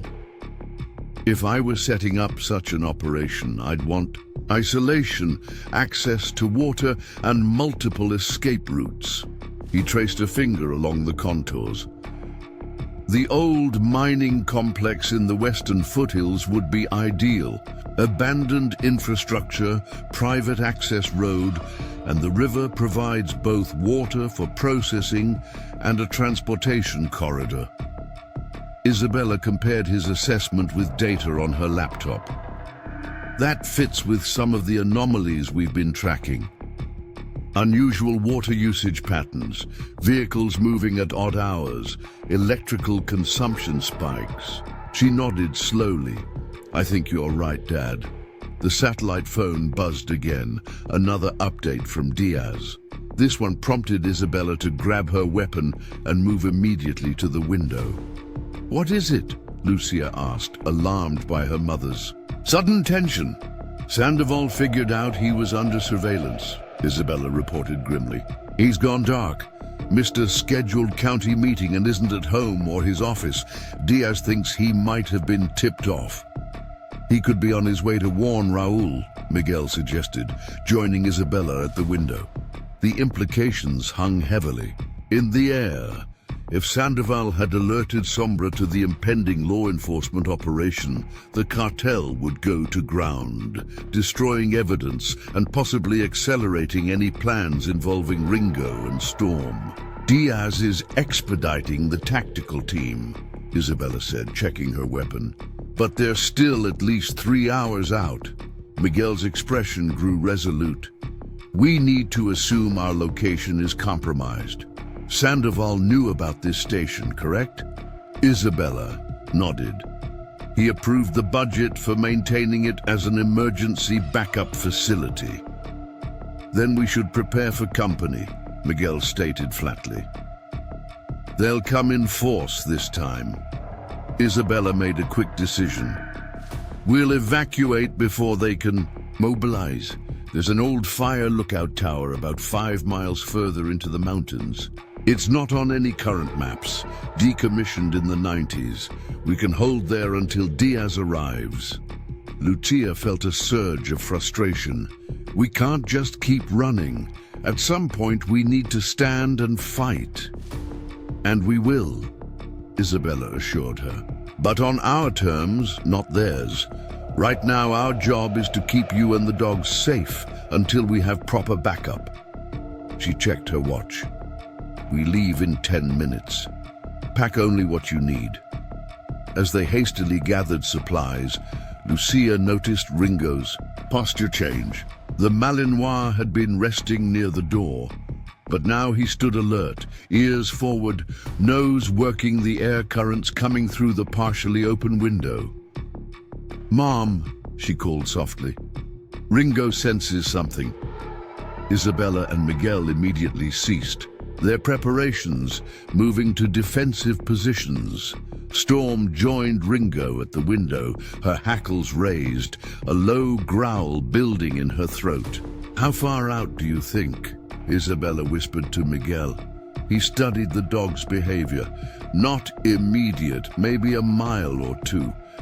But they're definitely picking up something. Then we move now, Isabella decided. Leave the ATV. It's too noisy. We go on foot through the forest. The tower is due east, higher elevation. Within minutes they had donned their packs and secured the ranger station to look undisturbed. Isabella left a hidden message for Diaz, using a pre-arranged code to indicate their destination. Then they slipped into the dense forest, moving perpendicular to the access road before turning east toward the lookout tower. The dogs led the way, Ringo ranging ahead to scout the path, while Storm stayed closer to the group, constantly checking their back trail. Miguel set a challenging pace despite his age, choosing routes that would be difficult to track, across rocky outcroppings, through shallow streams, along fallen logs. They had covered perhaps 2 miles when the distant sound of engines reached them, multiple vehicles approaching the ranger station they had abandoned. Isabella signaled for them to freeze, taking cover behind a fallen pine while the sounds grew louder, then stopped. "They found the station," she whispered. "Now it's a race to the tower." As they pressed on through the wilderness, the stakes of their situation became increasingly clear to Lucia. This wasn't just about her dogs anymore. It was about a massive drug operation, corrupt officials, and a cartel willing to eliminate anyone who threatened their plans. The dogs her mother had allowed her to rescue had inadvertently placed them at the center of a brewing storm. But as she watched her mother's determined stride and her grandfather's vigilant movements, Lucia felt a strange sense of clarity. The Vega family hadn't been broken by this crisis. They had coalesced into a unified force, each member contributing their unique strengths. And as the distant shouts of their pursuers echoed through the forest behind them, she knew they would need every ounce of that unified strength to survive what was coming. Part 6. The Lookout Tower. The Vegas pushed higher into the mountains, following game trails and ancient logging paths as they climbed toward the fire lookout tower. The forest grew denser, the pines tall and close together, their branches interlocking to create a natural canopy that filtered the midday sun into dappled patterns on the forest floor. The air grew cooler with elevation, carrying the sharp scent of pine resin and the earthy aroma of decomposing leaves. Miguel led the way, moving with remarkable agility for his age, pausing occasionally to check landmarks against his mental map of the area. Isabella took the middle position, the satellite phone secured in her pack, her service weapon drawn but held low as she scanned constantly for threats. Lucia brought up the rear with Ringo and Storm, the dogs proving invaluable as they alerted to sounds and scents beyond human perception. They maintained a grueling pace, moving quickly but quietly through the wilderness. Twice they froze at Ringo's silent signal, waiting motionless as distant voices carried through the trees, search parties combing the forest in widening patterns from the ranger station.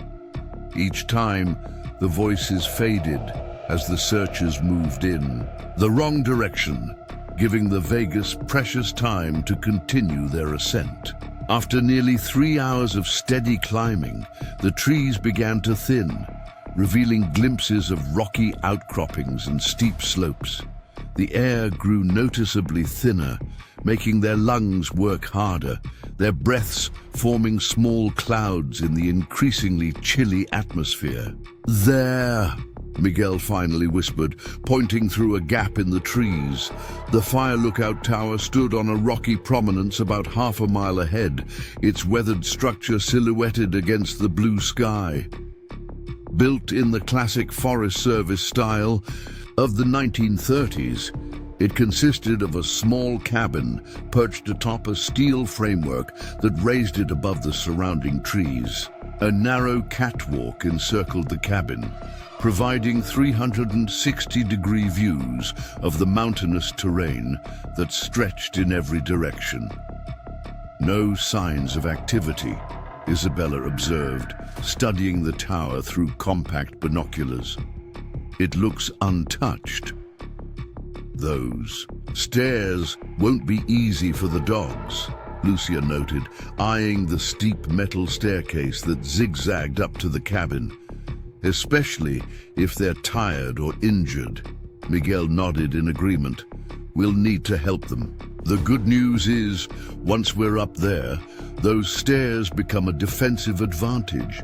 Anyone coming up would be completely exposed.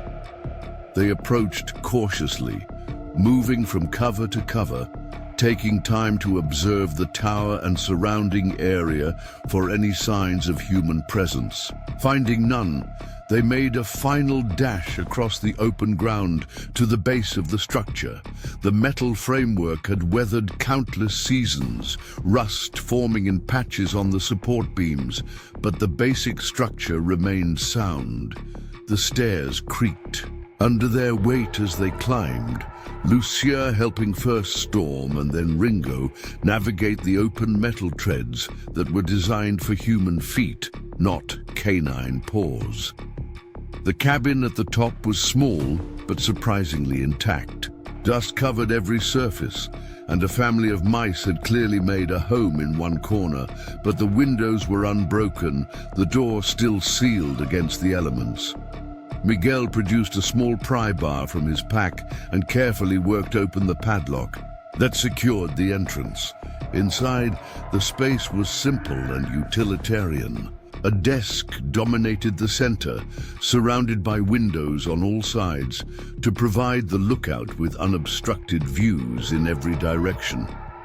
A small cot was built into one wall, with storage cabinets beneath it.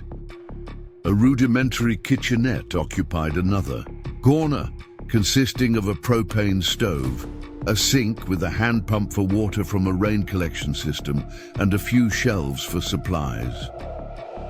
Most importantly for their current needs, the tower offered exceptional visibility. From this vantage point, they could see for miles in every direction, including the ranger station they had abandoned, now barely visible as a tiny structure in the forest below. Perfect, Isabella murmured, immediately moving to the windows. To scan the approaches, we can see anyone coming long before they reach us. Miguel was already checking the cabin's resources, opening cabinets to reveal emergency supplies left by the Forest Service. Canned food, matches, batteries, first aid kit, and even a hand-crank radio. Lucia settled the dogs, finding water. Bowls in the kitchenette that she filled using the hand pump. How long until Captain Diaz reaches us? Lucia asked, watching as Ringo and Storm drank thirstily, exhausted from the difficult climb. Isabella checked the satellite phone. She's coordinating with her tactical team now. They'll approach from the north, avoiding the main forest access roads where Sombra might have patrols. She grimaced slightly. But with Sandoval in the wind, she's having to vet every officer. Involved personally, it could be several more hours. Miguel had completed his inventory of the cabin and now joined them at the windows, binoculars raised to scan the forest below. Movement, he reported calmly. Southeast slope, approximately 1 mile out, 3 figures moving in a search pattern. Isabella took the binoculars, studying the distant figures. Cartel scouts. They're methodically covering ground, working. Their way up from the ranger station. She handed the binoculars to Lucia. Look at their equipment, tactical gear, professional movement. These aren't street thugs. Lucia observed the distant figures, noting their coordinated movements and the rifles clearly visible even at this distance. They're well-trained. Sombra doesn't skimp on security, Isabella confirmed grimly, especially for high-value operations like their ghost production. She stepped back from the window, thinking, they'll find our trail eventually. The question is whether Diaz can reach us before they do. We should prepare for both possibilities, Miguel suggested. He began organizing the cabin's sparse furnishings into defensive positions. The desk moved to create cover near the door, the cot mattress placed against windows as rudimentary protection. Isabella nodded in agreement, turning to the satellite phone to update Captain Diaz on their situation. The conversation was brief and coded, but Lucia gathered that the state police tactical team was making progress, though still at least 2 hours from their position. Diaz says to hold tight, Isabella reported after ending the call. They've captured Ortega, and he's cooperating. Confirmed everything about Sandoval and the ghost operation. She checked her service weapon, ensuring it was fully loaded. Ortega claims the main production facility is exactly where we suspected, the old Silverado mine complex. Miguel pulled the topographic map from his pack, spreading it on the improvised barricade. That's about 15 miles southwest of here, accessible by road but isolated enough to operate without casual observation. He traced a route with his finger. If Diaz's team can approach from the north while sending a secondary unit along the river access, they could pincer the facility, Isabella finished. Cut off both escape routes simultaneously. Lucia joined them at the map, studying the terrain while maintaining a watchful eye on the dogs. Ringo had positioned himself near the southeast-facing windows, his attention fixed on the distant movement, while Storm patrolled the perimeter of the cabin, moving from window to window in a protective circuit. "What about us?" Lucia asked. "We just wait here." Isabella's expression softened slightly. "I know it's frustrating, but yes, our job is to keep you and the dogs safe until Diaz can secure the area." She checked her watch. "Once the tactical team arrives, they'll establish a secure perimeter. Then we can coordinate with the main strike force hitting the production facility." Miguel continued improvising defenses, using the cabin's sparse supplies to create alarms and barriers. He fashioned tripwires for the staircase using fishing line from an emergency kit, setting them to topple empty cans that would clatter noisily if disturbed. Every approach to the tower would require negotiating these improvised alarms. As they worked, Lucia couldn't help glancing repeatedly at the forest below, where more search parties had become visible, small groups of armed men, methodically, combing the wilderness in a coordinated grid pattern. The cartel was committing significant resources to hunting them down, confirming the critical importance of Ringo and Storm to their operation. "Mom," she said quietly, "even if Diaz takes down the production facility, will that be enough? If this ghost drug is as valuable as you think, won't they just rebuild somewhere else?" Isabella paused in her preparations, considering the question. "That's why we need to capture Raul Vega and as many of his lieutenants as possible. Cut off the head, and the body flounders." She adjusted the satellite phone's position for better signal. "But you're right, this is bigger than just one production site. The cartels adapt quickly, which makes securing evidence all the more important," Miguel added. "Paperwork, digital files, supply chains, distribution networks, the kind of intelligence that can lead to multiple arrests across state lines." The implications were clear. What had begun as a frighteningly personal confrontation in a park, clearing had escalated into a multi-agency operation with potential national security implications. The dogs that Lucia had rescued and rehabilitated were now central figures in an effort to shut down a revolutionary new drug operation. As the afternoon waned, the search parties below grew more numerous and better organized. Through the binoculars, Lucia could see them converging on the ranger station, then fanning out along probable escape routes. Their movements suggested they were following tracks or signs left during the Vega's hasty departure. "They're getting closer," she reported, tracking a particularly large group that had begun ascending a ridge that would eventually lead to the fire tower's location. That group to the east, they're on the right trail. Isabella joined her, at the window, studying the approaching threat. At their current pace, they'll reach the base of the tower in about an hour. She turned to Miguel.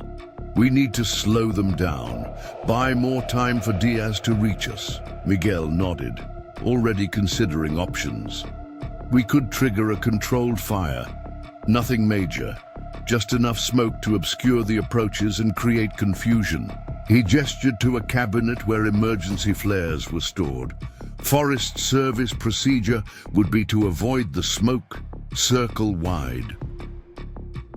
"Too risky with the dry conditions," Isabella countered. "We can't risk a wildfire." She thought for a moment. "But we could use those flares differently, create false trails, lead them away from our actual position." Before they could develop this strategy further, Ringo's posture changed dramatically. The Malinois went rigid, his attention locked on something in the forest to the west, the opposite direction from where they'd been tracking the search. "Parties." Storm immediately responded to her companion's alert, moving to the same window, a low growl building in her throat. "What is it?" Lucia asked, joining the dogs. Miguel raised the binoculars, scanning the western approach. "I don't see..." He stopped abruptly. "Wait, movement in the drainage gully using the tree cover.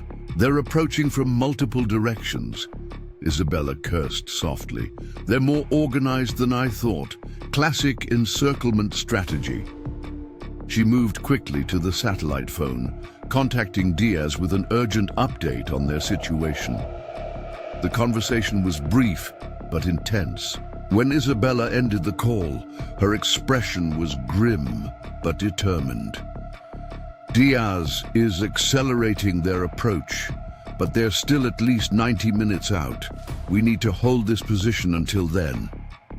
"Can we?" Lucia asked, the reality of their situation sinking in. They were 3 people with 2 dogs against what appeared to be at least 20 well-armed cartel operatives, all converging on their position. "We have advantages," Miguel said confidently. "High ground, clear fields of fire, defensible position. And they want the dogs alive, which constrains their options." He checked his weapon methodically. "Besides, they don't know exactly how many of us are up here, or how well armed. Uncertainty creates caution." Isabella nodded in agreement. "Dad's right. They'll approach carefully, test our defenses. That buys us time." She moved to check Miguel's tripwire system on the stairs. And every minute they spend maneuvering is another minute closer to Diaz's arrival. As they prepared for the impending confrontation, the satellite phone buzzed again. Isabella answered, listening intently, her expression shifting from concern to surprise. "Understood. We'll be ready." She ended the call and turned to Lucia and Miguel. "Change of plans. Diaz has a helicopter inbound, State Police Tactical Unit. They can extract us directly from the tower, avoid the ground approach entirely."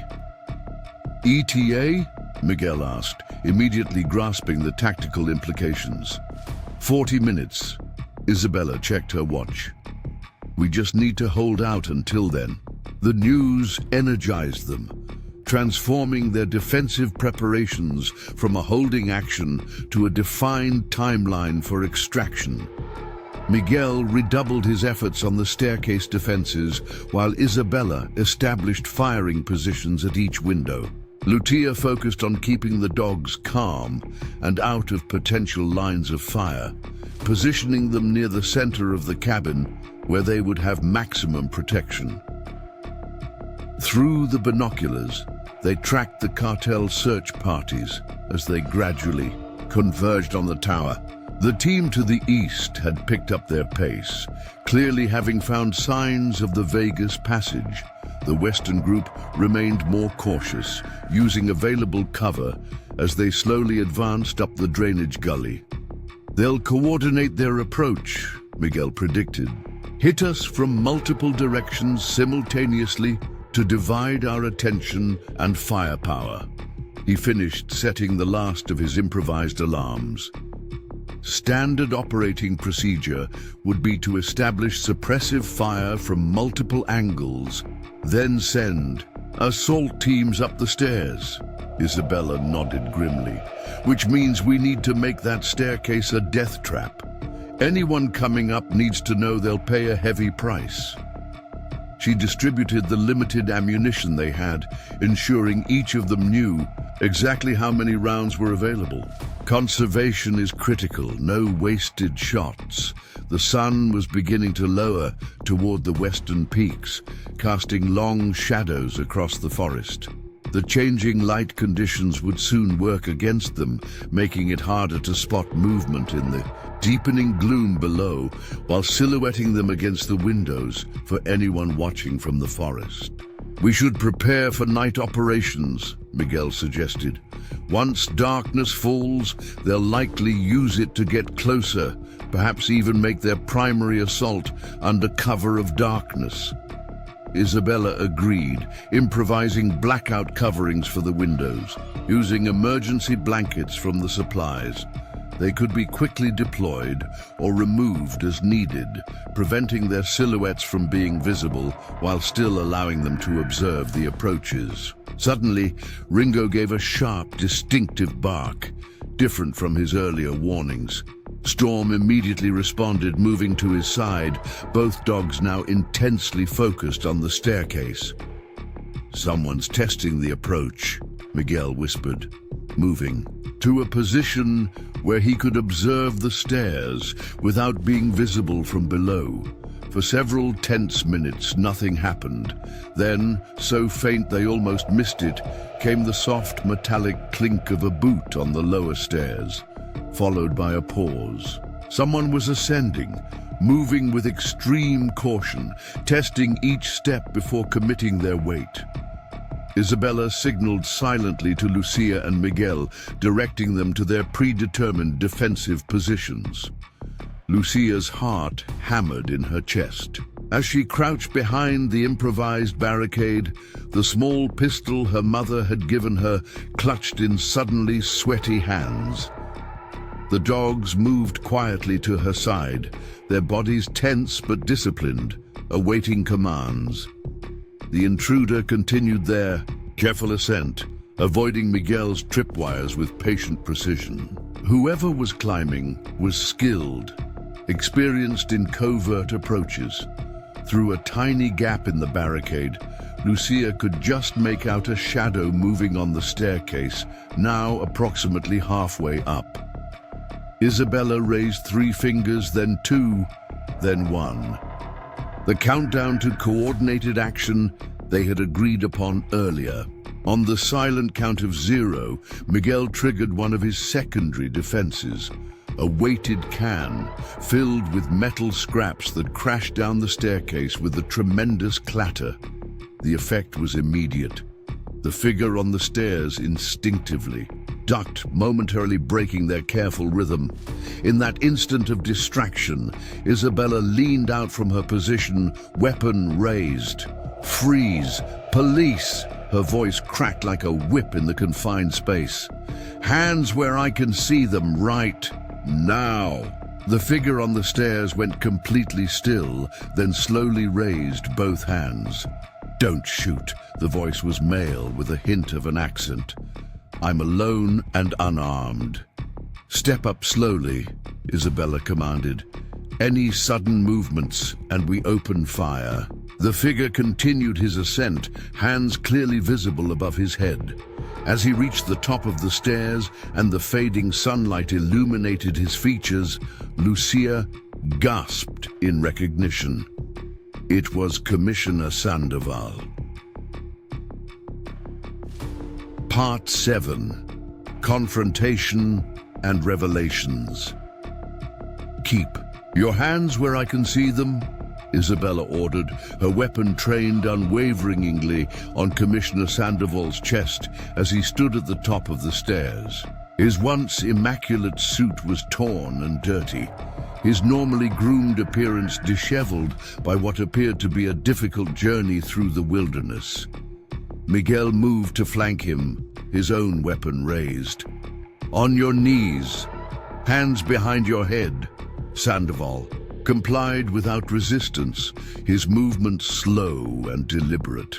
"Chief Vega, I know how this looks, but you need to listen to me." His voice carried the ragged edge of exhaustion. "Save it," Isabella replied coldly. "We know everything, Sandoval, about your deal with Sombra, about your son, about the infrastructure projects you approved to facilitate their smuggling operations." She gestured to Miguel, who patted Sandoval down efficiently, checking for weapons or communication devices. "He's clean," Miguel confirmed, stepping back, "but keeping his weapon trained on the commissioner." "I deserve that," Sandoval admitted, remaining on his knees. "But I'm not here with the cartel. I came to warn you." His eyes flicked nervously to the window. "Raul Vega has mobilized everyone. They're coming for the dogs with everything they have." Storm growled softly from her position near Lucia, clearly distrusting the newcomer. Ringo's posture remained rigid, his alert stance unwavering as he monitored Sandoval's every movement. "Why should we believe anything you say?" Isabella demanded. "You've been feeding them information for months. Our safe house locations, department operations, my family's routines." Her voice hardened with each accusation. Sandoval's shoulders slumped. "Yes, all of it. I betrayed you, betrayed my oath, betrayed this county." He looked up, his expression haunted. "But there are lines even I won't cross. When I heard Raul talking about taking your daughter, using her as leverage," he shook his head. "I couldn't be part of that." Lucia felt a chill at his words. She had assumed the cartel wanted only the dogs, but apparently their plans had evolved to include her as well. "So you had an attack of conscience," Isabella said skeptically, "after months of facilitating their operation, after putting my daughter in danger in the first place." "I know it's too late for redemption," Sandoval acknowledged. "I don't expect forgiveness, but you need to know what they're planning." He glanced toward the windows again. "The ghost operation is much bigger than you realize. The production facility at the mine is just one part of it." Miguel moved to the window, checking the approaches with binoculars while keeping one ear on the conversation. Multiple groups still converging, moving with more purpose now. Isabella's expression remained hard, but she nodded for Sandoval to continue. "Talk, quickly." "El Cuchillo himself is coming," Sandoval said, lowering his voice as if afraid the cartel leader might somehow hear him. "The head of the entire Sombra Cartel. This ghost drug is his pet project. A synthetic opioid that can't be detected by standard methods. The potential profit is in the billions." We know about Ghost, Isabella interrupted. What we don't know is why they're so fixated on these specific dogs. Sandoval's gaze shifted to Ringo and Storm. Because they're the only things that can detect it. Those dogs were part of classified programs developing detection capabilities for next-generation synthetic compounds. The scientists who created Ghost thought they had developed the perfect undetectable drug, but they didn't account for the specialized training these military and border patrol K9s received. That's why they've been hunting down former service. Dogs, Lucia said, the pieces falling into place, eliminating potential detection. Exactly, Sandoval confirmed. But your dogs are especially valuable targets. According to the files Raoul showed me, the Belgian Malinois was the most successful detection dog in Project Sentinel, and the German Shepherd showed exceptional capability in identifying chemical precursors from extreme distances. He looked directly at Lucia. They represent an existential threat to the Ghost operation. Isabella's satellite phone buzzed with an incoming call. She answered without taking her eyes off Sandoval. Vega. Her expression tightened as she listened. Understood. We'll be ready. She ended the call and addressed Miguel and Lucia. That was Diaz. Helicopter is 25 minutes out, but they've picked up significant cartel communications, suggesting a coordinated assault is imminent. They know we're here, Miguel concluded, still monitoring the approaches through binoculars. Movement's changed. They're establishing positions. I can see at least 3 sniper teams setting up on the ridgelines. Isabella kept her weapon, trained on Sandoval.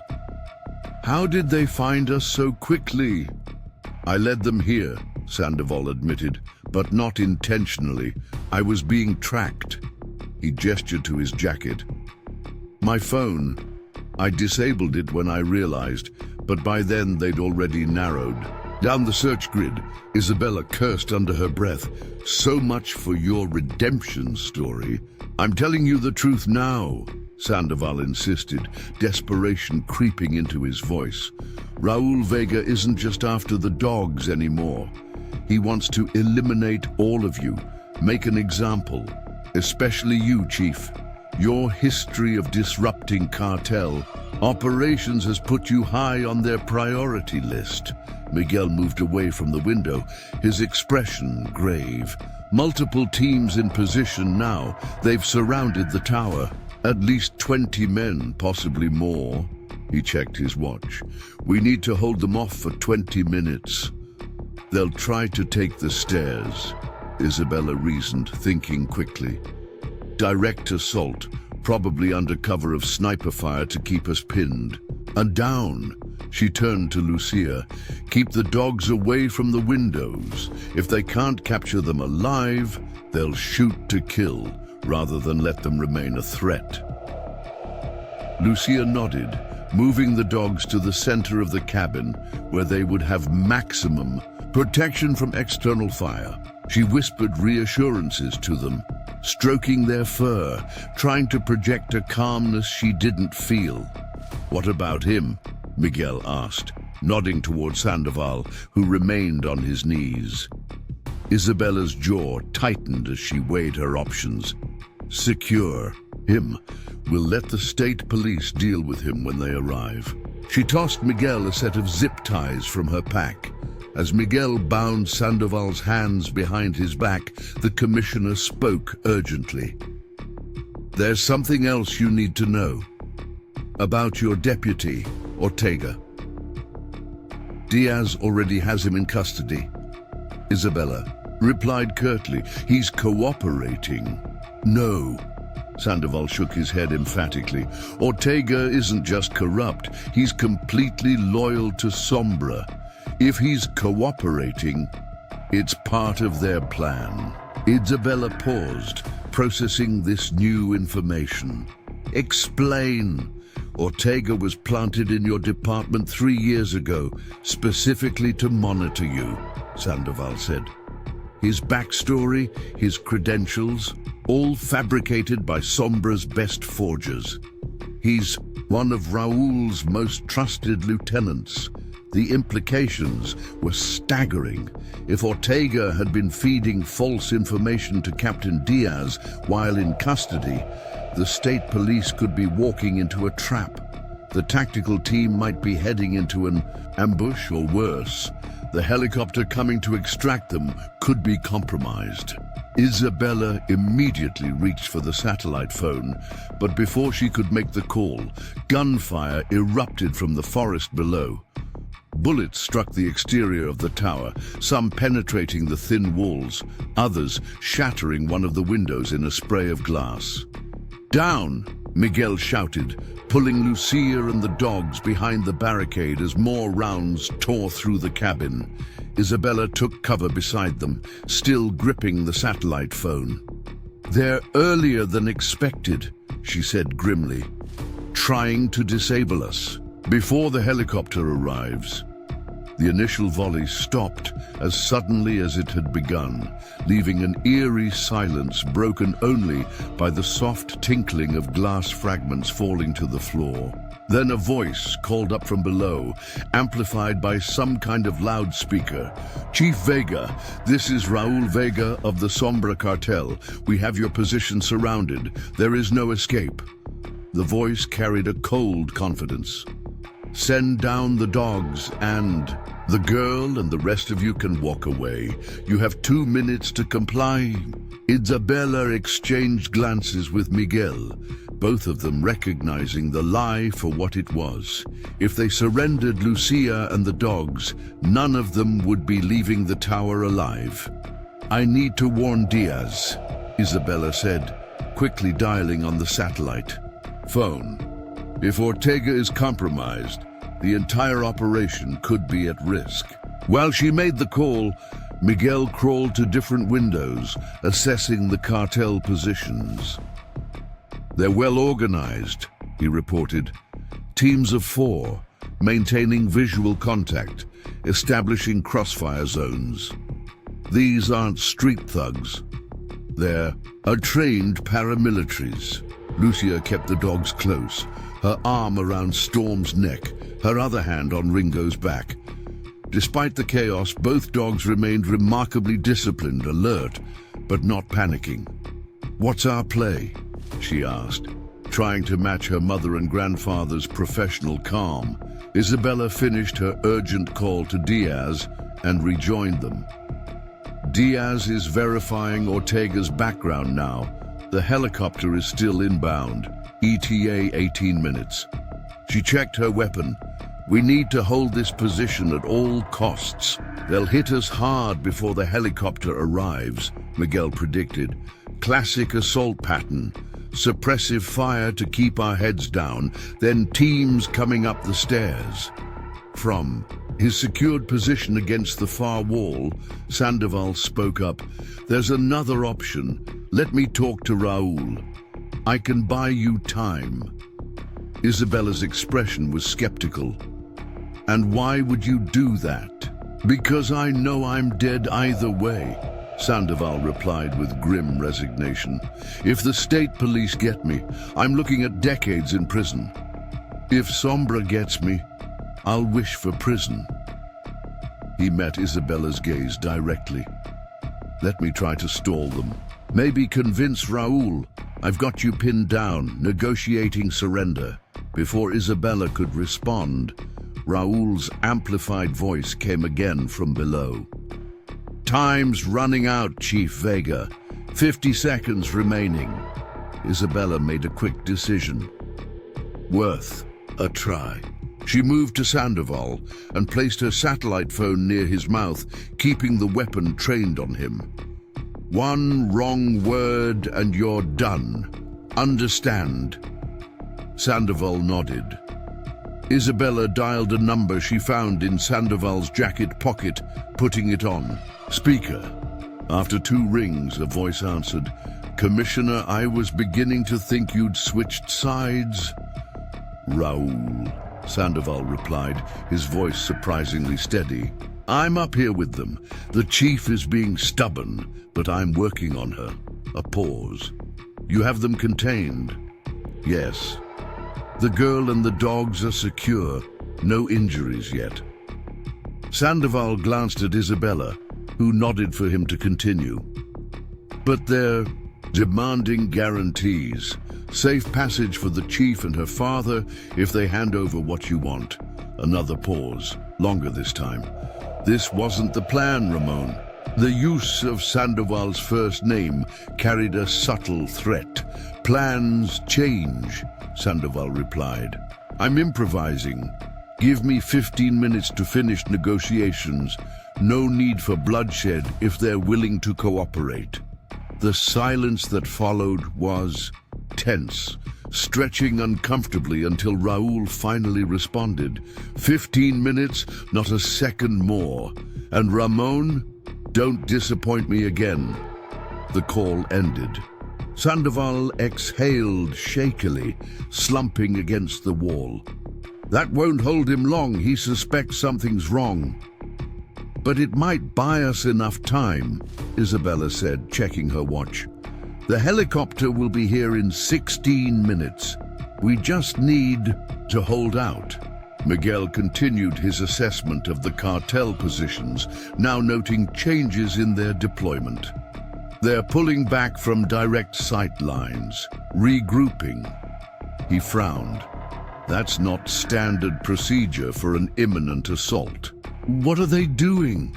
Lucia asked, joining him at the window while keeping the dogs safely behind cover. Miguel studied their movements for a moment longer before his expression darkened with realization. They're bringing up something heavy, probably vehicle-mounted. He turned to Isabella with urgency. We need to contact that helicopter right now. Tell them to approach with extreme caution. Isabella was already on the satellite phone, relaying the warning to Captain Diaz. The conversation was brief and intense.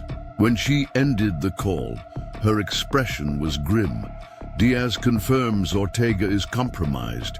His credentials don't check out. They're changing the extraction plan now, coming in from the north instead of the east. Smart, Miguel approved. But that still leaves us with whatever the cartel is bringing up.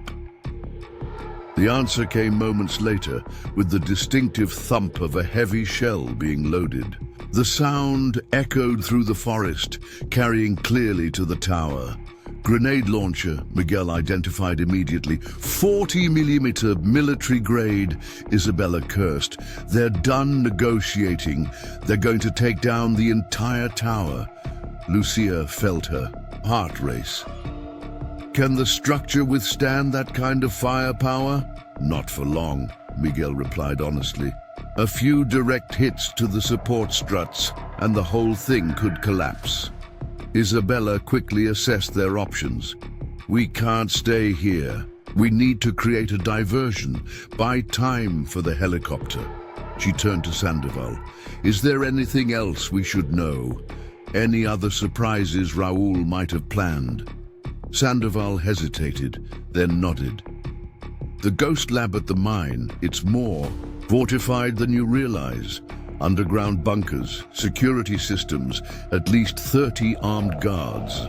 And there's a tunnel system that connects to a secondary facility 5 miles south. Why tell us this now? Isabella demanded. Because I want my son out of their hands, Sandoval replied, his voice breaking. He's not just in treatment.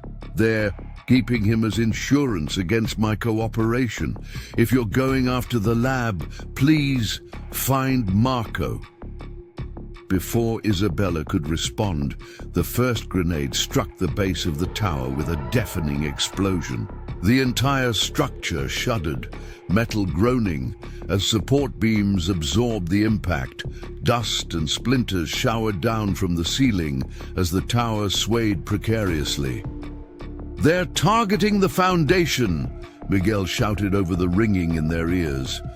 We have minutes at most. A second explosion, closer this time, sent more shockwaves through the structure. One of the support legs buckled slightly, causing the floor to tilt at a disturbing angle. Supplies slid across the floor, crashing against the far wall. Part 7 continued. With the tower collapsing around them, Lucia gathered her courage and leaped for the ladder, clutching Storm's harness rope. She caught the metal rungs with one hand as the catwalk separated completely from the cabin, crashing into the forest below. Miguel helped guide her down, while Isabella provided covering fire from above. Sandoval, in a final act of redemption, used his body to shield Isabella from sniper fire as she prepared to descend. "Go," he shouted, taking a bullet in the shoulder. "I'll hold them off." Isabella hesitated only briefly before climbing down to join Lucia and Miguel. The dogs were safely on the ground, Ringo already in protective stance, while Storm growled at approaching cartel members. The helicopter appeared overhead, hovering just above the tree line as the tower groaned and tilted further. Captain Diaz's tactical team fast roped down, establishing a defensive perimeter around the Vegas. "We've got to move now," Diaz shouted over the noise of the rotors. "Extraction point is 30 meters north." They ran through the trees as the tower finally collapsed. Behind them with a thunderous crash. Gunfire erupted as Raúl's men gave chase, but the tactical team provided expert covering fire. At the clearing, Diaz's team helped them board the helicopter. As they lifted off, Lucia looked back to see Raúl Vega emerge from the trees, his face contorted with rage as their prize escaped his grasp. Back at State Police headquarters, Isabella reunited with Diaz's team to plan the raid on the Ghost Lab. The intelligence from Sandoval proved crucial, allowing them to coordinate a multi-agency operation that would ultimately dismantle the entire Sombra operation in the region. Lucia sat with Ringo and Storm, both dogs finally relaxed now that they were safe. She stroked their fur, grateful for their courage and loyalty. What had begun as a simple afternoon training session had evolved into an operation that would disrupt a national drug trafficking network.